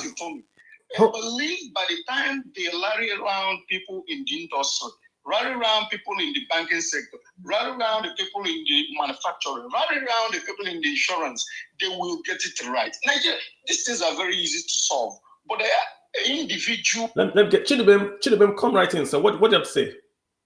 I think there's a lot of feedback on you. Abbas, that was powerful. Abbas, thank you so much. Just wanted Chidubem to have a word in. Go ahead, sir. Okay, yeah. So, like just with what Joy said, I think it's just because we are using different terms because the whole point is that the cost of power, like in generation, there's what we call LCOE, which is levelized cost of electricity. LCOE determines like the amount you get, like what is the cost per kilowatt hour at the generation point. This is even before like it gets into the substation, talk more of going to the transmission line. Yeah. So if you say the cost is fixed, then it is fixed below the LCOE, the market price, and that means you are paying for the excess, which is the subsidy we're talking about. So, like at the end of the day, it is more like really a policy issue and a market issue. So it's a market issue because, like I already mentioned, which I also agree with her. Yeah. We need to unbundle the transmission sector. I mean, you guys, yeah. I personally do not really agree that like state should, like every state should take charge. What about regions? What about regions? Regional grids. Would that be okay? Because she's making a good point that, I mean, Lagos itself is a region. Lagos State itself is a region. What about regional? Will that work? Yeah, regional, yes. Okay. It could work on a regional basis. Okay, like, so I mean, we're getting some traction. I mean, you guys should just hang on there. I mean, great, you guys, Jay, Abbas, just hang in there. Let me get Monsieur. I am Eno. How are you doing? Go ahead. I'm good. Thanks for having me. I think more of my contribution will be on the fuel subsidy side of things. I'm not really a subject matter expert of the electricity things side. So someone previously asked the question. He said, why are the Greek guys able to refine fuel, and it's an issue for us as a national the national bodies to do that? And I'll simply say the answer is just simply corruption. Exactly. I did petroleum engineering, and I would say in a layman terms, to refine oil, all you need to do is just to cook up the crude oil. At a certain temperature, you get gas. You increase the temperature, you get jet fuel. You increase the temperature further, you get petrol, then you get kerosene, and what remains is the asphalt and waxes and all that. So it's not rocket science to refine. So if you see the Greek guys, all they do is just to put the crude oil in drums and then set it on fire and then tap it at different intervals. So that's it. But I would say the main issue with it is that the NNPC has the duty to run these refineries. They still have the duty to issue permits to import oil, and they still have the duty to oversee, to regulate the sector. So it's like a system that thrives on corruption, because people will be there to get kickbacks, people will be there with vested interest, and for sure the refineries will not work and then the government is still paying the subsidies. Somebody needs to import and get those subsidies. If the refineries work, nobody's going to import and there will be no subsidies. So it's not a good system. When this government came into power, they actually canceled all the licenses, and I was kind of like, okay, this is a good point, the import licenses, and then they gave NNPC the license to be the sole importers. And what we saw is that NNPC still had to share out these licenses to the same old players, and they even brought in new players. So instead of them trying to reduce the corruption, they reduced the players, or let me not say corruption, they replaced the players to also gain from this system. So I heard the arguments of people saying, should we remove it or should we keep it? I would say, no matter the end, what anyone says, at the end, you need to remove it from a certain level. You need to take it down to the pump level, or you take that subsidy and find a way. I think what Peter Obi's government should actually be doing is they should try to think of how they can implement this subsidy directly to the people. Do you want to give the give credit or something. You find a way to. I think that they should pay the subsidy at the pumps. Use your NIN phone with your BVN and register your phone to your car. You drive up to a Nigerian fuel pump. You use e-Naira that has been paid to your NIN phone, and you use e-Naira and you pay the shop attendant. So that way, only Nigerians, like you can actually leverage on exactly. the e-Naira. Got you. You can leverage on the e-Naira. What that does is that it kind of like it reduces the numbers. What we have now is people smuggling before to other countries. It stops the smuggling. So it kind of like makes the market stabilize. You kind of know your consumption, you know the numbers, then you still have the time to kind of work on your refinery. If you don't want subsidy, you don't register your car. You pay normal price. So remove the subsidy. The price goes to 1,000 per liter. I would say, because I wrote them all down. Gotcha. Right? So that would and then you have a quota for each person. You cannot buy more than say 5,000 naira a month. 100 liters a day, or that's like a lot. 100 liters a month. The thing is this, right? If you're a transport guy, you can buy more. Register your car as a transporter, then you can buy more. If you are Uber, you can buy more. It's easy to implement. It's not a hard thing to do, but And then these guys just made the e-Naira and then they just left it. These are things that you can do to promote the adaptation of these systems and bring in transparencies. You just need to think it. Once you think it, you can implement it and it works. And what we have there is that the marketers, those that buy from those that import, would buy it at market value. Exactly. And then before you know it, the market forces will come into play, the prices will normalize, the number of imports will reduce, the prices will stabilize. I hear you, can now do a full removal when everything has come. And I tweeted way back. Monso, I gotta let others in, right? I appreciate your comment. Let me let others in. Thank You're very welcome. Akam Kansine. How you doing, sir? I don't know if I'm getting the right name right. Akam Kanais. Go ahead, sir. Sorry about that. I want to talk on the electricity. Yeah, go for it. My elder brother used to be the GM of NEPA, so I know so much about it. For more than 30 years, he was in charge of Eastern Region. Then came into Lagos. He headed he headed the Ikeja zone. So the problem, if you see that, if we normally talk these days, the privatization program was a very, very big mistake by the government. When NEPA was under government, it was better handled. It was better harnessed. Really? Right now, Really? Nobody's going to agree with you. I don't agree with you on that point. I can tell that 100%. I know. I'm a Nigerian. I'm coming. Like somebody just said, if you have a 40 transformer, it will take you ages, more than 6 months for it to be replaced. When it was under this, I have this the figures on me. When it was under government, unless you don't really go to complain, then when my brother was there, what he did is that he made it that you could, once there's a problem, you could make a call. You can call the customer care. He provided that you can go to Ikeja. He was the one that transformed the Ikeja and the Eko zone. In fact, it was the last CEO before they sold it before they sold it, 2014. And so they were not giving them any. They were not really giving them any budget. Budget at least was maybe 500 billion or there. But if you see how much they rake in for government every month, if you know how much they rake, but what happened is that government was not funding NEPA very well then.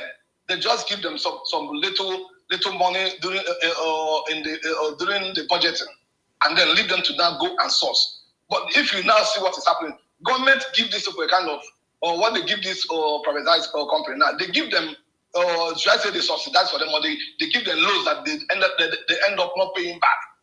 The amount of money they have invested back in the current PSC and the current discourse now has exceeded how much they sold it. So the whole exercise was just in shambles, and it's It's just they know what they did. They just wanted to tell it to themselves and start managing and eating what was coming out of it. When it was, if you know the downsides that they've done in NEPA now, if NEPA used to have 100 staffs, right now they have been reduced to 50. You know what they succeeded in doing now? They succeeded in laying off. Then when you go to a branch where you're supposed to have 20 persons, now you're going to get only 12 persons at that place. They have downsized a lot, and they don't have qualified personnel any longer. I mean, they don't. Again, we're in a public space, so I have my views. You have your views. I think the privatization has not gone well. I agree with you on the fact that the privatization hasn't done, but the privatized guys have brought capital to the industry. They've brought a lot of capital in. Look at Egbin, look at Transamadi. They've gotten new turbines, new investments. That didn't happen during NEPA. I know. I'm really referring to the discourse. To discourse, okay. My reference is just purely to the discourse, not the gencos and the transmission and the transmission. You know what happened is the discourse are the major people because discourse are supposed to be paying to the gencos. Okay. What discourse pay to the gencos? What they consume every month. But you know when it was under government, you know the genco right now it just the transmission is still under government.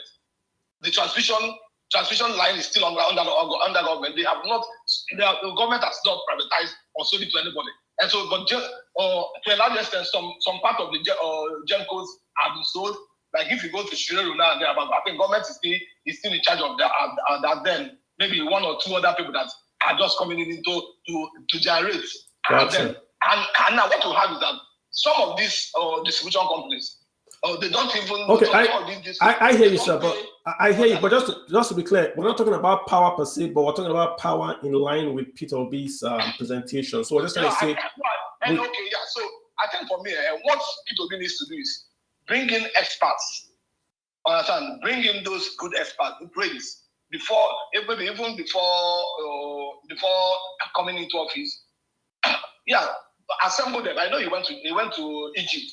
What worked for that we have a lot of corruption in Nigeria, and they will do every single thing possible to make it not work.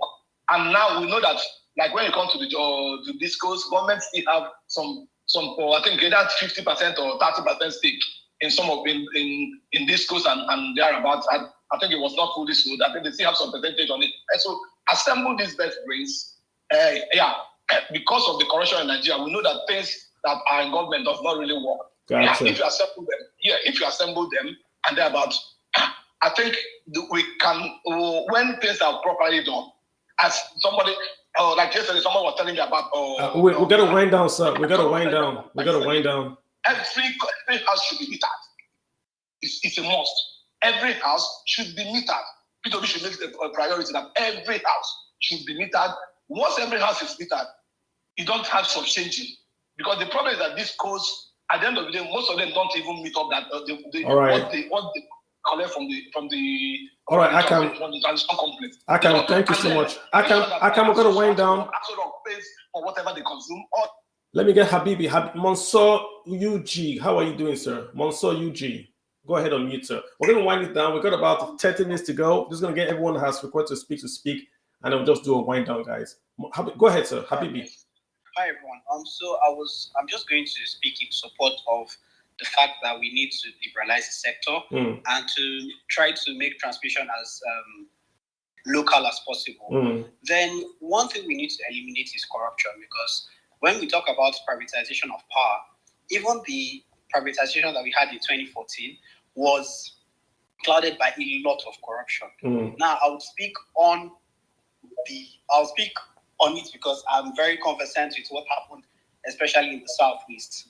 Now, there was a very serious tussle between a company called Interstate, owned by Emeka Ofo, who is a very prominent billionaire and was basically friends with the PDP government at the time. Now, there was someone else named Bafinaji, and Bafinaji had proper experience. I think he has this company either in Canada or in the US, that was involved in electricity big time, and Bafinaji was better positioned to acquire the distribution company for the Southeast. But they frustrated him, and he eventually sold it to the other guy, who basically knew nothing about electricity. We thank God that his company has been able to survive, and it's now known as the Enugu Electricity Distribution Company, EEDC. And I believe they are doing okay, even though I heard that it is actually, their units are actually more expensive. Electricity is actually more expensive than it is in other states. I don't know how true that is, but people in the East complain that Enugu electricity is actually more expensive. But I believe that if someone like Bafinaji was the one that acquired that, he would have done better. However it may be, I just feel that they need to make sure that these processes are as transparent as possible. If they are as transparent as possible, then we would have investors, proper investors that just want to come in, do their thing, and make their money to do these things. Kalu was speaking about the NIN thing, linking it to your phone or your car for subsidy and all of that. And it makes a lot of sense. But I don't know how applicable that is in line with Nigeria's realities, because we are so corrupt. If you tell people, okay, as a commercial vehicle, you're entitled to 100 liters. As a private vehicle, you're entitled to 50 liters. Everybody's vehicle becomes commercial. You tag it to your car registration, and if you're commercial, you have to have a commercial registration. You have to pay the registration. I mean, it's possible. It's yeah. But I hear you. I hear you. I mean, great insight on that part of the Enugu and all that. I hear you. Let me get Christoph. We're going to shut. Everyone that has requested to speak now is going to speak, and I'm going to just shut the spaces down, and then we'll just take it from there. Thank you so much, Habibi. Christoph, thanks, you're very welcome. Christophani, go ahead, sir. Yeah, thank you very much. I hope you can hear me. Good evening. Yes, I can. Thank you. Oh, great. So mine is not to really say so much, because this is not somewhere I'm very familiar with. I'm more inclined towards microbiology and all of that. But I just want to ask a few questions. The Buhari government, before it came in, said they were going to generate 20,000 megawatts of electricity. So I want to find out. I'm not trying to maybe criticize the government or whatever, but I want to know what has been the major challenge, because I know people have talked about the issue of generation and distribution, and people say, oh, the major problem is that we cannot channel our distribution appropriately. Yeah. Now, I live in the north. I live in the north, and actually I live in the northwest at the moment, and we have major power issues. Sometimes, when you have maybe electricity failure, it can take 2 weeks. I remember one time, just a few months ago, we spent about a month before we could get transformer, because our power, they said one of the snake cable or whatever they call it was stolen and all of that stuff.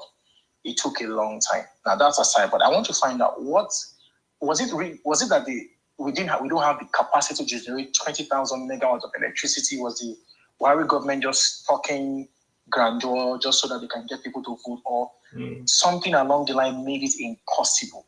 And because if we can tackle that, is it also possible for Peter Obi in 4 years, in reality, to generate that level amount of electricity and also distribute it? I think what I've heard here from Jay, from Chidubem, hold on. What I've heard, okay, Avras, go ahead. I think you're in a better position to answer. Let me chip in something for him. Yeah, go ahead. The major challenge Buhari government is facing in power sector is, number one, is the gas infrastructure. Nigeria does not have infrastructure on gas. The only infrastructure Nigeria have on gas is the Western Corridor. Nigeria produce gas in the south and part of southeast, move the entire gas to Western Nigeria. Nigeria does not have gas infrastructure. Recently, I think last year or thereabout, there was a AKK gas network pipeline that was given out, and they're doing the construction now. This is Abuja-Kaduna-Kanu corridor gas pipeline, which will connect Benue, Kogi, and rest of them, terminating Kaduna. Southeast does not have gas infrastructure. The only gas infrastructure you have is Western Nigeria, mostly predominantly Lagos. Even Osun State, Kwara does not have gas infrastructure. Up north does not have gas infrastructure. Northwest, Sokoto and Yaraba does not have gas infrastructure. There is no way you will have a power plant, for example, in Sokoto. How will you move gas? You have excess gas in South, in Port Harcourt or in Imo State. How will you move the gas to Sokoto and get power for them? It's impossible. Number two, the policy of the government. Nigeria does not have unified policy. This government comes in, change everything, another government comes, turn this upside down. We don't have policy. If we can have a unified, professional, well-articulated policy, everybody knows that this is the direction of the government. Every vessel that comes in have a space for him. And not when the government comes in, another government comes in, they change the whole thing again. It messes up the whole thing. Investor lack confidence in the economy. It tightens up the capital flow into the sector. Another thing is politics. I want this to be my party. There's no nationalism. There's affirmation of political party. I want it to be my party. I want it to be. There's nothing like a Nigerian project. I want it to be a Nigerian project. Do you understand what I'm saying? Now, yes, PDP want it to be their own. Okay, we are spearheading this. This is our flagship project. APC will come in. We are spearheading this. I want it to be our flagship project. Okay, keep it as a propaganda. Start rolling it on the media so that people will believe it. But all is lies. There is no clear-cut ambition. There's no clear-cut pursuit. This thing scares investors. When an investor sees all these things, they don't come in. There's a capital all over the world. Every corner of the world, there's this capital flowing. But you can make your country attractive so that you can pool all this excess capital to a particular project. Another problem Buhari is having is the budgetary allocation to the power sector is poor. Budgetary allocation to the power sector is poor. Mind you, Nigeria does not have developed power sector. We don't even have emerging power sector. We have underdeveloped, fifth world country power sector. A country like Nigeria, 200 million people, and about 450 billion economy. We have this type of power sector. Okay, there is over 18,000 megawatts of electricity. When you calculate the power plants, okay, just take for example, Niger Delta Power Holding Company. Just take that for example. All the whole power plants in Niger Delta Holding Power Company, how much megawatts do you think they have? They have excess more than about 13,000 megawatts. How do you move the power? You can distribute it. Most of them, all these gencos operate at 40%. Most of them don't even put up all their turbines. Because if you put up all your turbines, where are you going to distribute the power? You don't have the infrastructure to distribute the power. That's why most of them are any of that, most of them are operating 20%, 25, 40%. Interesting. Abbas, hold on a bit. So just to look at some movement. So Christoph, you've gotten more than enough reasons why power hasn't gotten to the north. He has just given you step by step, the gas infrastructure. I want to give you the final reason. Go ahead. Final. The power sector is still the way it is man no man. I want the cabinet minister or the minister at large or minister in charge or special envoy or whatever to be my brother. Do you understand what I'm saying? You leave expertise, you leave professional in the line, you leave handmade experienced persons on the street, then you bring your brother. You want your brother to be this. How can your brother give us light? Your brother doesn't even know anything about electricity or power or even gas. So this is the problem we have. If we can relegate all these things, Nigeria in 3, 4, 5 years, we have power. This thing is not rocket science. It's a human factor. If we remove it, we have power immediately. Nigeria is a very blessed country. But these people is bringing everything down. Gotcha. All right, Abbas, I got you. Let's move on. I mean, Christoph, you've more than enough reasons, right? So thank you so much for hanging on. Yes. Yeah.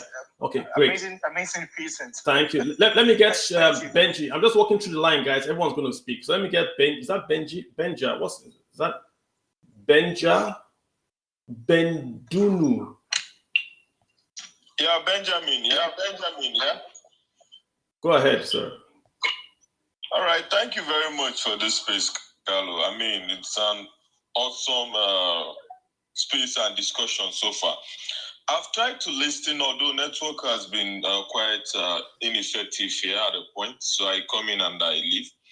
But what Putobi's speech for me looked like is more of what he's going to do. Having stayed back in Nigeria in the past 5, 6, 7 years, especially in Port Harcourt, I think I will want to go this way to say that we need a kind of integrated approach to this. One, we need a short-term plan, and then we need a long-term plan. For the short-term plan, the issue about illegal refineries or bunkering in the Niger Delta is something we all need to start having a conversation about. Like, why not have them in clusters and then empower them? They pay taxes, we get revenue, they create employment, instead of calling them illegal refineries. That way, we're solving two major problems. We're reducing the issues of environment on Niger Delta, and then we're reducing the issues of oil bunkering. And of course, we're creating jobs for young people in that sector. And then government is getting taxes and revenue from these guys. Same thing is happening in Malaysia. Small clusters, 5,000 refinery, 3,000, 1,000 refinery. And then in the long term, I want to suggest that we need to start looking at cooperative advantage of each geopolitical zone. For instance, the Southeast, where I come from, we can start thinking of having coal power plants. Forget all these gimmicks of the West about sustainability and all that. I mean, with what's happening in Russia and Ukraine, big countries in the West are beginning to think of going back to oil, going back to coal, going back to nuclear even. You know, the whole pressure on solar discussion, climate change is getting quite low. I got you. Benji, we're going to move on. Benji, we're going to move on. I got to move on so I can get others in. Okay. I will just pause here then. Thank you so much. Let me get Kingsley Onyeke. Kingsley, you got the floor. On mute and go ahead, sir. Kingsley. Everybody, do you want? Go for it. Can you hear me? Yes, I can. Very, very well. Thank you. All right. Good evening, Carl Maja, and the rest of the team. I have a few submissions to make. Actually, I don't have a lot of things to say, but we have been talking about fuel subsidy and the rest of them. We know that fuel subsidy, dealing with it is a gradual process, and it is possible when we have the right people in place. But many a times, when I hear people discuss about fuel subsidies and the rest of them and the crude, we are only focusing on crude, and at the end of the day, what everybody will be talking about is fuel. Then what about the other byproducts? Because one of the speakers there, I couldn't capture his name. So hold on, Kingsley. I want us to focus on the Kingsley. We're talking about the campaign. What P2B has said, how we can link it in, right? So I wanted to sort of take the conversation there. That's the same area I'm driving to, probably. We are, okay. Let me not diversify on that area if that is digressing out of the point. Okay, let me talk on the area of power sector. Like one of these hosts there talked about that gas infrastructure, piping gas from the far south down to let's say for example northeast is a quite turbulent thing for government to do.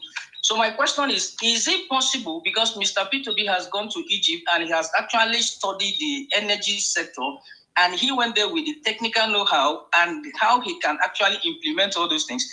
In the Northeast, where we have a lot of desert areas, is it possible that we can actually explore the use of turbines to generate power from that side, while we focus on some area where the gas infrastructure can actually circulate to? Because when you come to the Northeast, for example, some of all those areas like Borno, when you come to Northwest, like Zamfara and the rest of them, is complete desert. And when you implement or explore turbine processes of generating power, I think that will actually go a long way to help that area, for example. So it's just like a question: can he explore?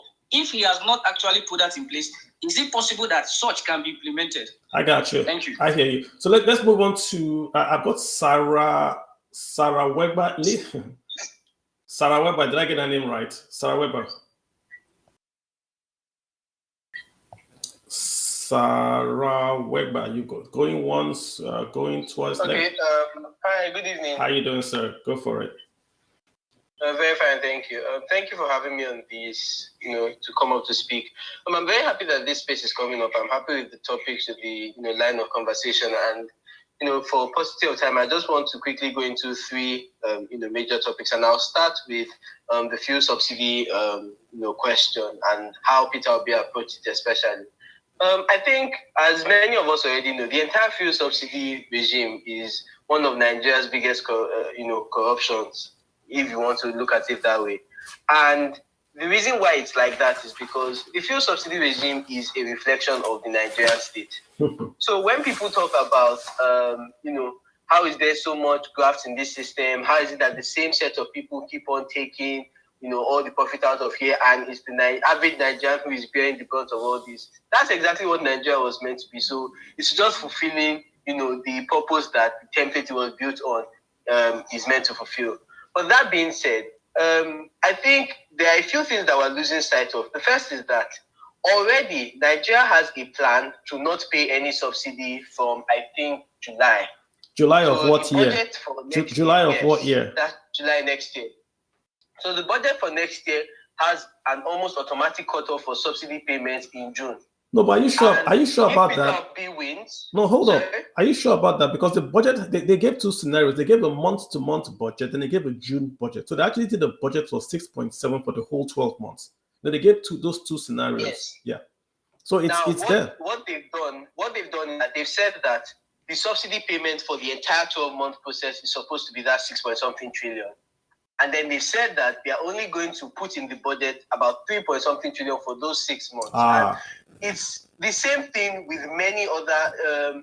There are some debt repayments that Nigeria has to start making from June 2023, which just so happens to be when the government is leaving.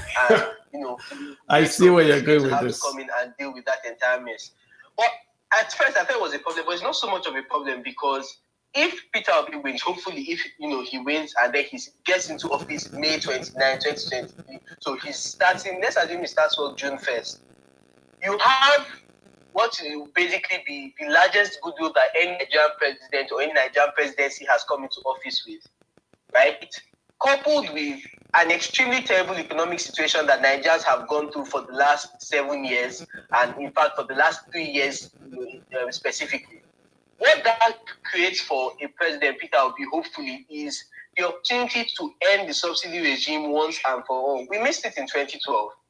And the good thing with the 2012 experience, even though we missed, taking subsidy out, is that there is a workable template developed by some of the brightest minds Nigeria has ever seen for subsidy removal, right? And then a gradual stepping down of the effect on the Nigerian people. That model had contributions from the current DG of the WTO, from some of the most cerebral minds that Nigeria really has. It is there. It is a federal government template designed to end the subsidy regime and its entire corruption, but slowly walk Nigerians into the new reality of a post-subsidy era. So there's no need to reinvent the wheel. There's no need to set up a committee. There's no need to get creative or waste time. You have that template. Start working with that. Gotcha. If it's something that down the line you have to tweak a few things, you can always do that. But you have a template that someone like Professor Adetomi as a contributor to that template, he understands what ending the subsidy regime can mean in terms of savings for the federal government. I think it's going to go. Let's start round it up if you don't mind. Do you mind? Okay. So I'll just quickly focus, just give views on the power sector reform. I think that Peter Obi is definitely on the right track in the sense that the three broad processes or the three broad stages in the power process, generation, transmission, distribution, they all have to be privatized. Now, what the federal government is meant to do, which I believe that's what he's looking at, is one, set broad templates that are going to govern the power sector. So now, whether you have transmission at general levels or even state levels, it has to, follow a particular template. And it's not equality of pricing. Equality of pricing cannot happen in any, free market economy system. You're just going to create more problems down the line.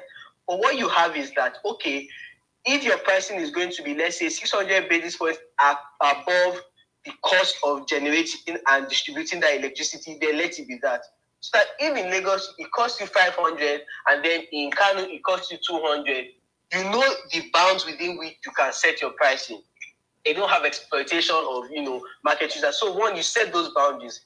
The second is that a very important period that the President Peter Obi hopefully will be entering into office as president is now, where Nigeria made that mistake. I believe it's a mistake of going to sign that net zero agreement. But the beauty of the last few months is that everybody now realizes that when push comes to shove, you can roll back on some of your net zero agreements because of necessity. Really? That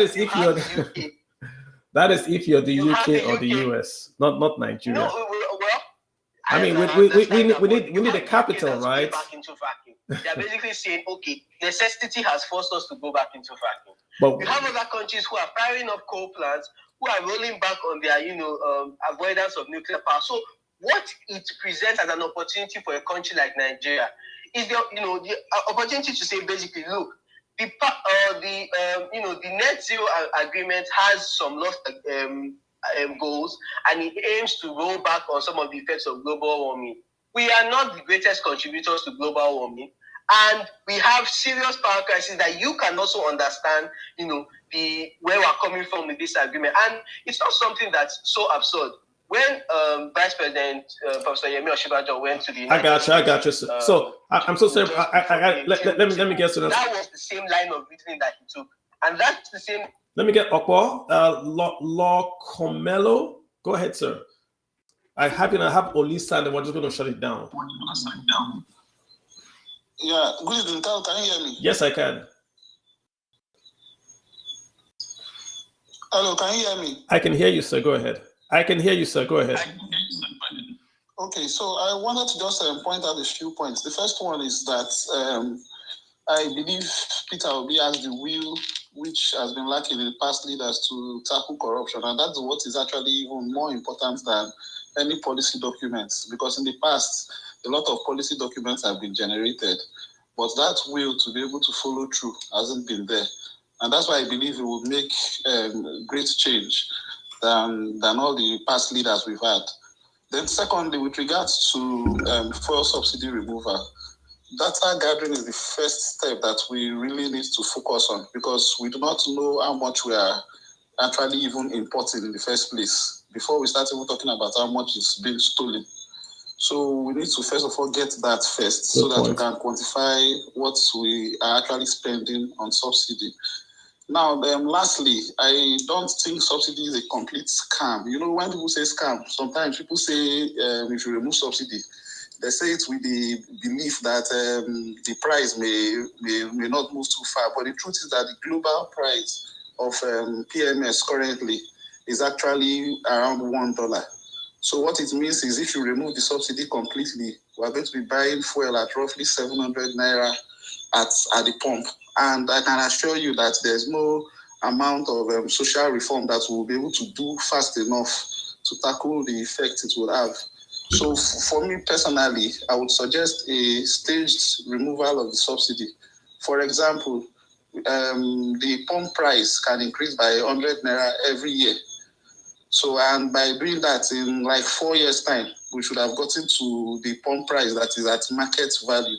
But if we take off the price at once, and pump price is 700 naira tomorrow, I can assure you that there will be more chaos than whatever social reforms we are going to roll out will be able to handle. I think very quickly, not to interrupt you, very quickly, he's saying that 60% of the subsidy is corruption. So if he tackles the corruption, he's dropping the subsidy bill without even touching the payment. That's what he wants to do. Tackle the 60%, take the cost down from tackling corruption. Okay, yes, but what I've also noticed in the past is that most presidential aspirants will always say those things because they do not yet have the complete data. When he has the complete data in front of him, it may not be as simple as that. That's one. And then secondly, there's also this notion that we have that once you remove subsidy, there's going to be funds available for this and that. But what we forget is that the subsidy is being provided from debt. It's not being provided from cash.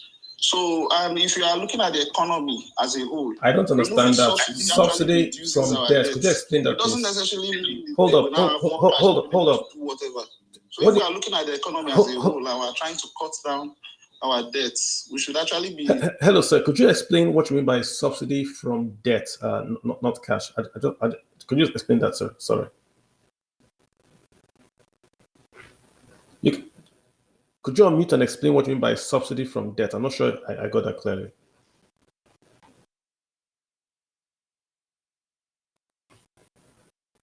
Hello? All right, let me get Olisa. Olisa, you're going to be the last person to speak. Olisa, Anthony, then we're going to run it up. Olisa, go ahead, sir. Olisa going once, Olisa going twice. All right, guys, let me close. Right, yes, thanks for having me. Hi, Olisa, how you doing? I'm fine, thank you. Go ahead, sir. Good. I was opportune to be with His Excellency in Los Angeles, and having listened to him, I know he has the power and capacity to see Nigeria out of this world. My whole suggestion to him keep on still that I would love him to actually use the right people at the right place. The one they said, let him put the square peg on the square. By so doing, Nigeria will get it right. And I wish him success in the next election. Thank you. Okay, let me chip in something. Abbas, here, no. What did those guys say before we round off? Yeah. Very quick, very quick, please. They have been talking about this petroleum subsidy and the power subsidy. And I did a study the last time, and I came up with what I coined as Bureau of Reinvestment Fund of Nigeria. If government can remove the fuel subsidy, remove the petroleum subsidy, and as well remove all this waiver they are giving all these big men in Nigeria in custom and the department, then we can put this fund as a structured fund. It can be as in form of an interventionist fund for 5 different areas, which I've seen globally Nigerians are doing properly well. Number 1 in the sports, number 1 in the education, number 3 in the health sector, number 4 in technology, and 5 the creative industry. If government can remove these funds, tie it up in a structured fund, which will involve not only the government. Abbas, you got to round up.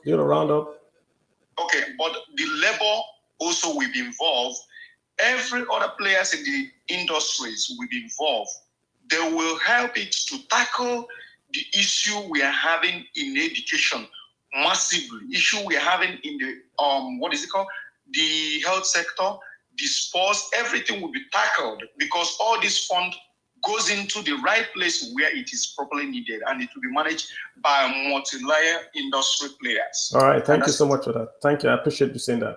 All right, guys, so we've come to at least we could have stayed there for more hours, but guys, we're going to let people go home and maybe rest. Let me close by just saying, Mr. Peter B was asked, what will you do in your first 100 days? And I'm quoting here, our human capital is low. The more you invest in education, the better our economy. We will invest in education, health, and start pulling people out of poverty. These are our orders of priority of what we will do. So Peter says, even though he's a business guy, he wants to do power, subsidies and all that, his 100-day focus is on education, health, and pulling people out of poverty. I agree with him. I think, like I said, once he enters office, he has a week, not even a month, he has a week to show positive change. People are going to literally wait to see physical, verifiable, positive change. It might not be fair on him, but he is coming in as quote unquote the change agent. Many people tried change 7 years ago and they were disappointed. I think this is maybe their last chance now to say, let's give this one more try. If this doesn't work out, I don't know where democracy goes to. Perhaps everybody goes back to where we were before 1999, where no one cared about democracy. So we've got to get it right in 2023. We've got to be deliberate. I tell people all the time, this election is all about the economy, nothing else. If you fix the economy, you fix security. All that banditry you see, if the economy was working, you will fix the banditry, the terrorism, the corruption. Everything hinges on the economy. If a policeman can earn 200,000 naira a month, then he takes less bribes. Then he can do his job. But you can't pay a policeman 200,000 a month if the economy cannot generate taxes to pay. People are honest, but their kids are starving. So they take a bribe so their kids will not starve. We've got to fix the economy. Hence, we must elect someone that understands the economy. It's all about the economy, guys. Be deliberate. My job here is to give us information. I'm not going to endorse anyone on the basis of just a presentation that was done. At the very end, we will see what has happened and then maybe make an endorsement. But guys, you have your ears. In Africa, we listen, we hear the proverbs. We've got to go and count our mouth, our teeth with our own tongue. You've got to ask yourself, who will help your family become middle class? That's the question for you. Which presidential aspirant today will take your family from where it is to become middle class? Whoever that is, go vote for that person. Don't vote because it's from your tribe or from your religion. Inflation does not select based on tribe or religion. We are all going to pay 712 naira to $1 today. We are all buying bread for more than 1,000 today. Pure water is more than 20 naira today. We can't even pump oil because the pipelines are being broken. We can't even pay our debt. We can't even service the debt from the revenues. These are the issues. You cannot drive from Kaduna to Abuja and sleep in peace. You can't drive from Lagos to Ibadan at night and sleep. This cannot be the largest economy in Africa with these problems of pure, clean drinking water. We can't have that, right? So let's make a change. Let us do our part to be deliberate and elect a president. Then let's hold that president accountable. That's the least we can do. Guys, thank you so much for listening on this spaces.